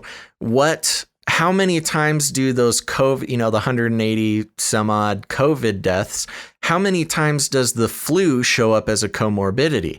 Right. And they're being called COVID deaths and not flu deaths. It's just a matter of transferring the data from one category to another. Yeah. That's a question I'm asking. I have not looked at the numbers, but I would be willing to bet, because of flu deaths this year being at an unimaginable low, that a lot of those COVID deaths have flu comorbidities that are not being counted as flu deaths. They're being coded as COVID deaths. Yeah. And that's the thing. Just asking questions. Hey, bro, just asking questions. All right. Okay. So that's we appreciate that. We appreciate anybody who's out there, who's a producer of the show, that is involved in work, that is out in the field of anything, really. I mean, anything that would give us insight, on the boots on the ground type of insight into any type of situation that's out there, pilots, dentists, whatever and you're if into. If you're a contact tracer and you agree with this person, let us know. Or if you're a contact tracer and have other ideas, let us know as well. We want as much boots on the ground info as we can. Again, whether you're a contact tracer, a pilot, whatever you do, let us know your experience, because that's kind of what's missing in a lot of these conversations. We should just get this person who told us to label people normies. If they test positive, just tell them they're normie. Put normie on the file. And that'll just confuse the number counters. Okay, so we have a couple different stories to land the plane for this episode. The first one here is about the quantum computer, and this is another call out to the producers. I don't think we ever received a quantum computer jingle. So if there's anybody who would like to put together some kind of quantum computer jingle, we are open for that. And since we don't have one, I will play... What jingle should I play for that? I don't know, man. Roll the dice. Razzle dazzle. Razzle dazzle. Razzle dazzle. There we go. But we gotta have that. We gotta have that jingle ready when I become a mech pilot. I know, a mech racing pilot. Yeah. And this one concerns Bitcoin. So Bitcoin go to moon. And this is Cointelegraph.com. No, a quantum computer won't instantly reward you with 69,000 Bitcoins yet. What? I want that. The latest quantum computer may not help unlock lost Bitcoin, at least not yet. A Bitcoin wallet with nearly $7 million is up for grabs, but anyone intending to be a crypto thief and nab it will have to crack the password first. Crypto Twitter user Alan Gal has put out a call to his 29,900 followers for solutions on how to gain access to 69,370.22 Bitcoin, worth roughly $695.4 million as of this writing. According to the September 8th post from the Gal, the wallet has been passed between hackers for the past 2 years without success at determining the password. This is with a private key there. Blockchain records show transactions associated with the wallet address began in April 2013. Many online forums like All Private Keys offer members of the crypto community a glance to crack Bitcoin Core wallet.dat files with lost passwords for a share of the remaining balance. I have the wallet, Gal said. Google, hook me up with that quantum computer, please. This raises an interesting question. Using a quantum computer, what would be the chance someone can gain access to a random wallet with a lost password, even with a $695 million motivation?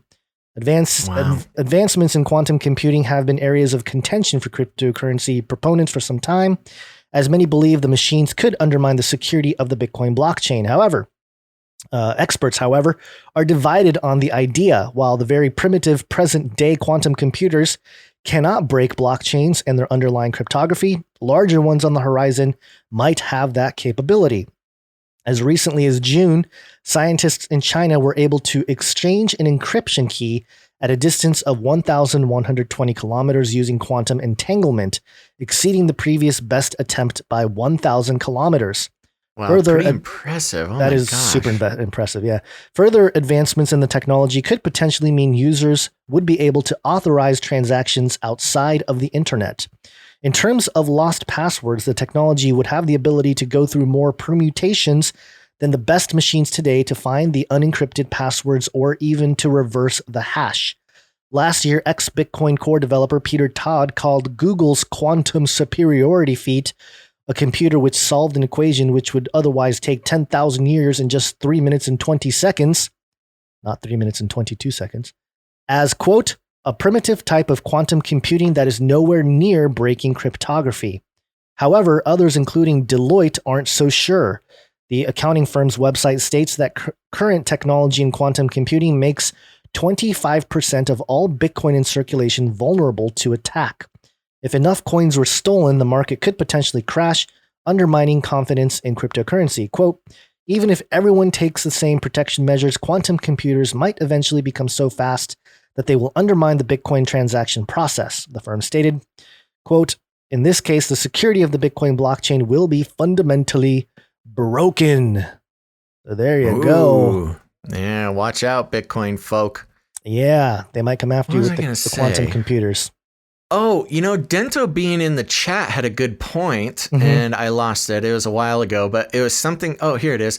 All hackers distracted by greed now instead of truth. That's an interesting point because, hackers, of course, there's always been hackers who are just motivated by, stealing money. Yeah. But, you think about Anonymous, who's been kind of strangely quiet lately. You think about a lot of these hackers who have sort of devoted themselves to making the world a better place. I could see how putting out this challenge to distract them from, finding, obtaining, and releasing documents about Epstein or, any of the other important things going on in the world. Distracting them with a challenge to get $700 million instead of, revealing the truth. That would be an interesting little psyop. Or conversely, if somebody's worried about, for instance, hacking the American elections, it's like, no, don't worry, hackers. Don't worry about the elections. Just go after this Bitcoin wallet. That's what you need. It's like some bait or something. Right. That is a really good point. Yeah, it has definitely changed the temperament of hackers. But I guess, there was always that edge to hackers. And of course, if you're able, now that we have, magic internet money, of course their attention is going to go there, especially when there's a $700 million reward there. But yeah, with quantum computers, somebody was asking about like, hey, wouldn't quantum superiority make the whole blockchain, kind of moot? And, this phrase quantum superiority that Google came out with, that was a lot of marketing. Like, yeah, they did achieve this thing with a particular equation. But it's not really, quantum superiority is very, I don't know, linguistically sort of pumping themselves. It's PR. Part. Yeah. It's not really. And plus with what China's doing with exchange and encryption key, I mean, that's like with using quantum entanglement, that's pretty gnarly. That's basically teleportation right there. Yeah. In so many ways. Telepathy. I mean, that's true, for those who aren't familiar, quantum entanglement is where two particles will be in sync over, infinite distance. Yeah. And so if you are able to harness the power of these two particles being in sync, you can manipulate one of them and it will manipulate the other one simultaneously. Instantaneously with no lag. And in theory, you could do this over an infinity distance. But they've done it over 1,000 miles, which is pretty impressive for such a complicated thing for us little humans to be figuring out. Right. Okay. Yeah. Very cool. Anything else on that? That's it. Just keep your eye on the quantum computers and keep an eye on the Silk language, which is the most recent quantum computer programming language. Oh, there you go, kids. There's your career focus. Silk. Path. Silk. SILQ. And I think they're going to find interesting ways. It's really like a cat and mouse thing, who's gonna really get there first? Because if good guys crack, a type of quantum encryption first, then something like Bitcoin can update it and keep up with the updates. But if a bad person gets it, then all bets are off. All done. But it's not just Bitcoin. But it's not just Bitcoin, though. You know what I mean? Like the encryption for Bitcoin. It's your everything. It's everything. If they can emails, everything. Yeah. If they can crack into a Bitcoin account, they can crack into literally anything. Yep. So let's see here. I want to. We didn't talk about this, but somebody asked it in the chat, and I think it's about time we just mention it on the show. Regarding Twitch partnership. Oh, okay. Is that fine with you? Yeah. We can just put this last article aside. As you know, I'm sorry, what'd you say? I was saying we can put the last article to the side too, because it's not a huge story. It's not that important. Yeah. Well, I can just say it real quick. Chinese nuclear power, kind of important. But go ahead. Talk about the partnership. Regarding the Twitch partnership, we, for a long time, for months and months, we've been pushing for Twitch followers, specifically because we wanted to make partner on Twitch, which allows us to monetize and do all sorts of fun stuff. We actually did hit the required amount of viewership to become partner, and our application is sitting in front of me. But as everybody must do, I went into the fine print of the agreement to become a partner on Twitch, and there's an exclusivity clause, which means technically we could not stream anywhere else. And we are just not ready to commit to that exclusivity clause, which just kind of goes against our whole thing. Now, if YouTube continues to shut us off and divert viewers and everything, if YouTube stops being a viable option for us, then that would take away one of the obstacles to committing to an exclusivity contract with Twitch. But at this very moment, we are not ready to do that. Who knows what will happen in the future? That may change. But as of now, we are not currently pursuing partnership with Twitch because of that mainly. Just to answer everybody's questions. We've had a few questions about that. So there you go. As of now, not planning on partnering with Twitch, but we'll keep you guys posted if that changes. Anything to add to that? I think that's a simple way to put it. Yeah. Yep. Yeah.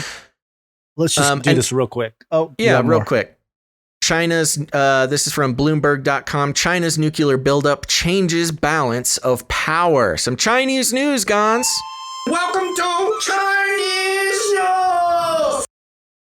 That's right. It wouldn't be a new Cold War without an accelerating nuclear arms race. The Pentagon reported last week that China is undertaking a significant nuclear buildup, which will double the size of its arsenal by 2030. That development isn't surprising given China's strategic situation, but it's still distinctly challenging for the U.S. because it compounds the worsening military situation in the Western Pacific. Since its first nuclear test in 1964, Beijing has possessed a relatively modest deterrent, an arsenal numbering first in the dozens and now in the low 200s of warheads. China is now rapidly expanding that deterrent, building more and better intercontinental ballistic missiles that will improve its ability to hit targets in the U.S. It is developing a more robust triad, a combination of long-range bombers, ballistic missile submarines, and land-based missiles that will make its nuclear capabilities more survivable against any potential attack. The Defense Department projects that in addition to doubling of China's nuclear warhead stockpiles over a decade, the number of warheads that can strike the U.S. will grow roughly 200 by 2025. The People's Liberation Army is also improving the readiness of its nuclear forces by developing a launch-on-warning capability, a posture in which Beijing would respond to an incoming nuclear attack with a retaliatory strike before enemy warheads hit their targets. In one sense, it's not shocking that a country involved in a deepening rivalry with the U.S., which has about 1,400 deployed nuclear warheads, would improve its nuclear capabilities as its power grows. The more challenging question is how much and in what ways the Chinese buildup matters. One interpretation is that it doesn't. Even with 400 plus warheads, China will be far short of nuclear parity with the U.S. Beijing has retained its long-standing, if ambiguous, no first use policy, and it seems highly unlikely that China would use nuclear weapons in an unprovoked attack. Indeed, the scholars Fiona Cunningham and M. Taylor Fravel have argued that China remains very hesitant to employ nuclear weapons in most conflicts for fear that any nuclear war could spin out of control. From this perspective, the Chinese buildup might be a strategic nothing burger. Yet this interpretation raises the obvious question of why the Chinese would engage in a pointless buildup. A second interpretation holds that the buildup is strategically meaningful, but in a good way. Nuclear strategists have long warned that it can be dangerous for both sides when one actor fears that its nuclear forces are vulnerable to disarming first strike. In a crisis, an insecure nuclear power might feel pressure to use or lose its arsenal, to fire off its warheads before they are wiped out by an enemy strike. For this reason, Secretary of Defense Robert McNamara actually worried about the vulnerability of Soviet ICBMs, intercontinental ballistic missiles, during the 1960s. This hypothesis is somewhat plausible given concerns that the U.S. conventional strikes on Chinese command and control assets could accidentally make Beijing fear losing contact with its nuclear forces. The trouble is that nuclear stability can paradoxically be destabilizing. There's about 5 more paragraphs in here, but that basically sums it up. Anything to add to that, Gonz? I think I'm hoping when they mentioned the triad that they were trying to be clever by referencing the Chinese organized crime syndicate, the triad. Do you know about the triad? Yes. So it might be. I mean, it probably does. I mean, at first I was like, nah, probably not. But then he used nothing burger in the article. So I was like, oh, maybe he was trying to be clever with his words. But yeah, this is one of those issues where, man, like there's so much, there's so many people that think there are no nukes, or that, it's just kind of like it's become one of those war tactics that we may never see one go off ever again, truly, but it's just like, oh, look at all my guns, and then China saying like, hey, look at all my guns, and so it's yeah. Old Two Box in the chat says nukes are like 100 years old. Boring. I know. This is old news. We went from quantum computers to nukes, which is, I'm sure, is kind of boring. Maybe the quantum computers can disarm all the nukes too. Yeah. There you go. Yeah. See, good quantum computer. I'm surprised how many people are triggered by the way I pronounce nuclear. Nuclear. Yeah. Nuclear. Sorry, folks. Talking about nuclears. I went to the George Bush Jr. School of Pronunciation. Yeah, they're throwing shoes at your head. Yeah. Okay, that's it. That's all I got. What do you got? If I find one, shame on you. Shame on me. You know what I'm talking about? Accomplished. Yeah. Again, talk Bush about Jr. 100-year-old references. That's not 100 years old. It's old, but not that old. All right, everybody. Thanks for tuning in to this episode of Canary Cry News Talk. Remember us. We'll be back on Friday. That's right. September 11th is a show day this year. Yeah. So I don't know. It'll probably just be a normal show, but I don't know. Maybe we'll catch up on some 9/11 theories. Who knows? But if you're looking for something to do on 9/11, you can catch us here wherever you're watching. Ooh. I was mentioning to Basil before the show that we can put the two towers getting hit on loop. But now that I'm thinking about it, since we're all about thinking outside the cage and like reversing all the psyop taking place, maybe we play it on loop but backwards. Like the planes coming out, reversing the footage. So but then we just run it on a loop on the background for everyone to psyop. I am uncomfortable, Gonz, but I don't know. Maybe it needs to be done. I think we need to focus on World Trade Center 7. Oh, okay. Not enough people talking about WTC 7. Okay. So we'll see. I don't know. So there you go. Catch us on September 11th. This Friday, we'll be back online somewhere probably maybe close to 1 o'clock, sometime between noon and 3. We'll be going live again, folks. So turn on notification. Make sure you pop in here. It's going to be a good show. And remember us, producers, you can be a producer for the 9/11 show. My goodness, what a special occasion. Yeah. Maybe there'll be some like special 9/11 support come in. We'll see. $9.11, or if you're awesome, 911 Bitcoins. 911 Bitcoin. Yeah, that's good. Oh, it's only $9 million. Yeah. Thank you, Menace Sensei in the chat. Stop cyberbullying Basil. Yeah, please. Calling Not out cool, your guys. age. Yeah. Okie dokie. There you go. So remember us. You can head to patreon.com/ccnt or go to canarycryradio.com/support. canarycryradio.com/support. There we go. Thank you very much. And remember, if supporting the show financially is not in the cards for you, you can create art, you can create jingles, and you can create songs. We've got some great songs going to play on the Canary Cry mixtape at the end of the show here, so don't go anywhere. But remember, you can also support the show by leaving ratings and reviews. Very important to do that. If you have not done it, please just Google Canary Cry News Talk Apple Podcasts, and you can leave a review there. Tell the iTunes robots to suggest the show to people. Very important part of the ecosystem. Or you can just send a show. You got friends, you got family. They're all starting to wake up, realizing the world is not what it seems. If they need a little help, send them a show. Just send them an episode that you like. And if you need any more instructions, here's what you do. You walk right up to them, you grab them by the cage, and then you shake it. The end of the world occurred pretty much as we had predicted. I want to shake things up, stir up some controversy, rattle a few cages. Hey, stop that! You'll never silence me. I'm the last angry man, a crusader for the little guy. Leave the bird alone! Never. Rattle a few cages. Rattle a few cages. The human race will have every opportunity to improve. And if they don't? Ask Noah. That's right, just ask Noah.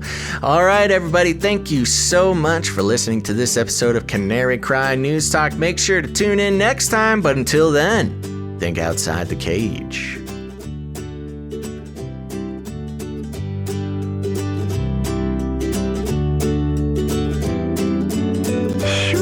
Hallelujah.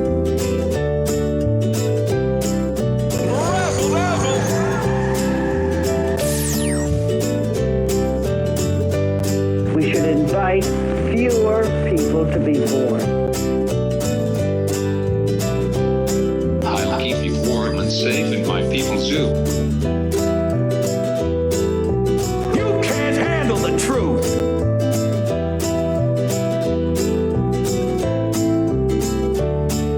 Look it up.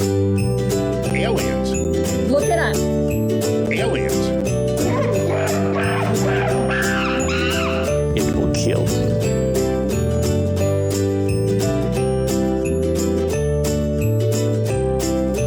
It's gotta be biblical.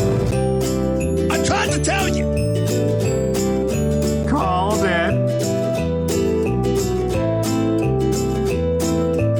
That was nice. Remember, reality is an illusion. The universe is a hologram. Buy gold. Buy! I want to shake things up, shake things up. I want to shake things up, shake things up. Leave the bird alone! I want to stir up some controversy. I want to rattle a few cages. I want to rattle a few cages. I'm the last angry man. You'll never silence me. I'm the last angry man. I get I'm the last angry man. You'll never silence me. I'm the last angry man. A crusader for the little guy. Little guy. Little guy. Well, we'll see about that. Whatever, Illuminati.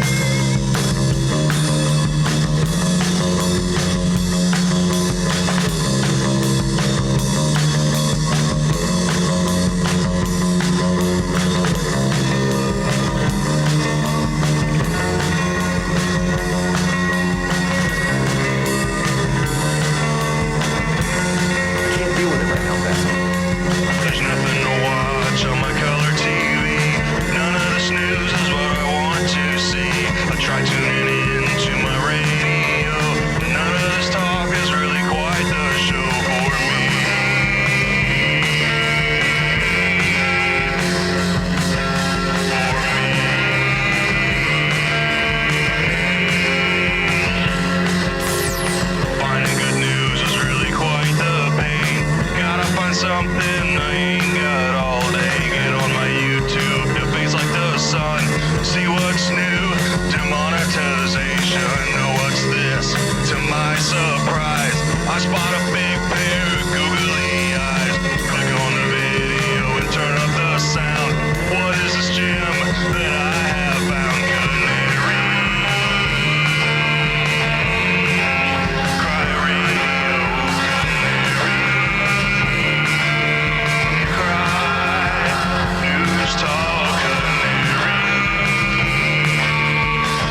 there's a new voice saying we're not afraid to die. Let the whole world make believe it's blind and deaf and dumb. But nothing can change the shape of things to come. There are changes lying ahead in every road, and there are new thoughts ready and waiting to explode. When tomorrow is the day, the bells be told for sound.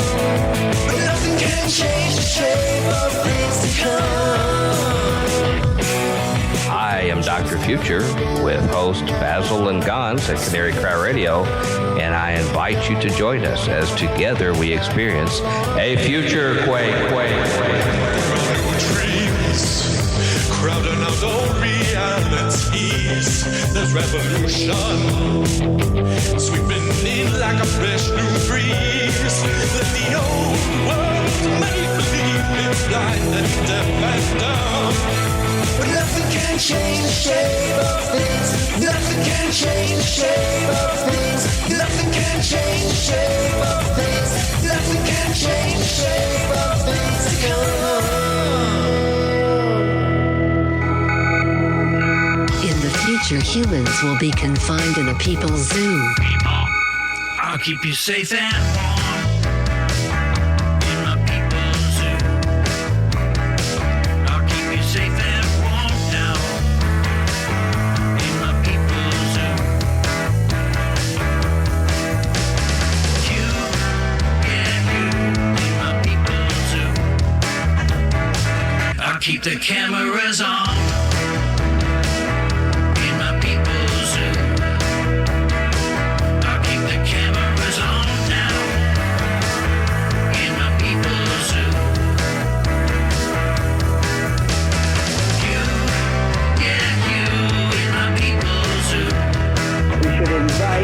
Fewer people to be born.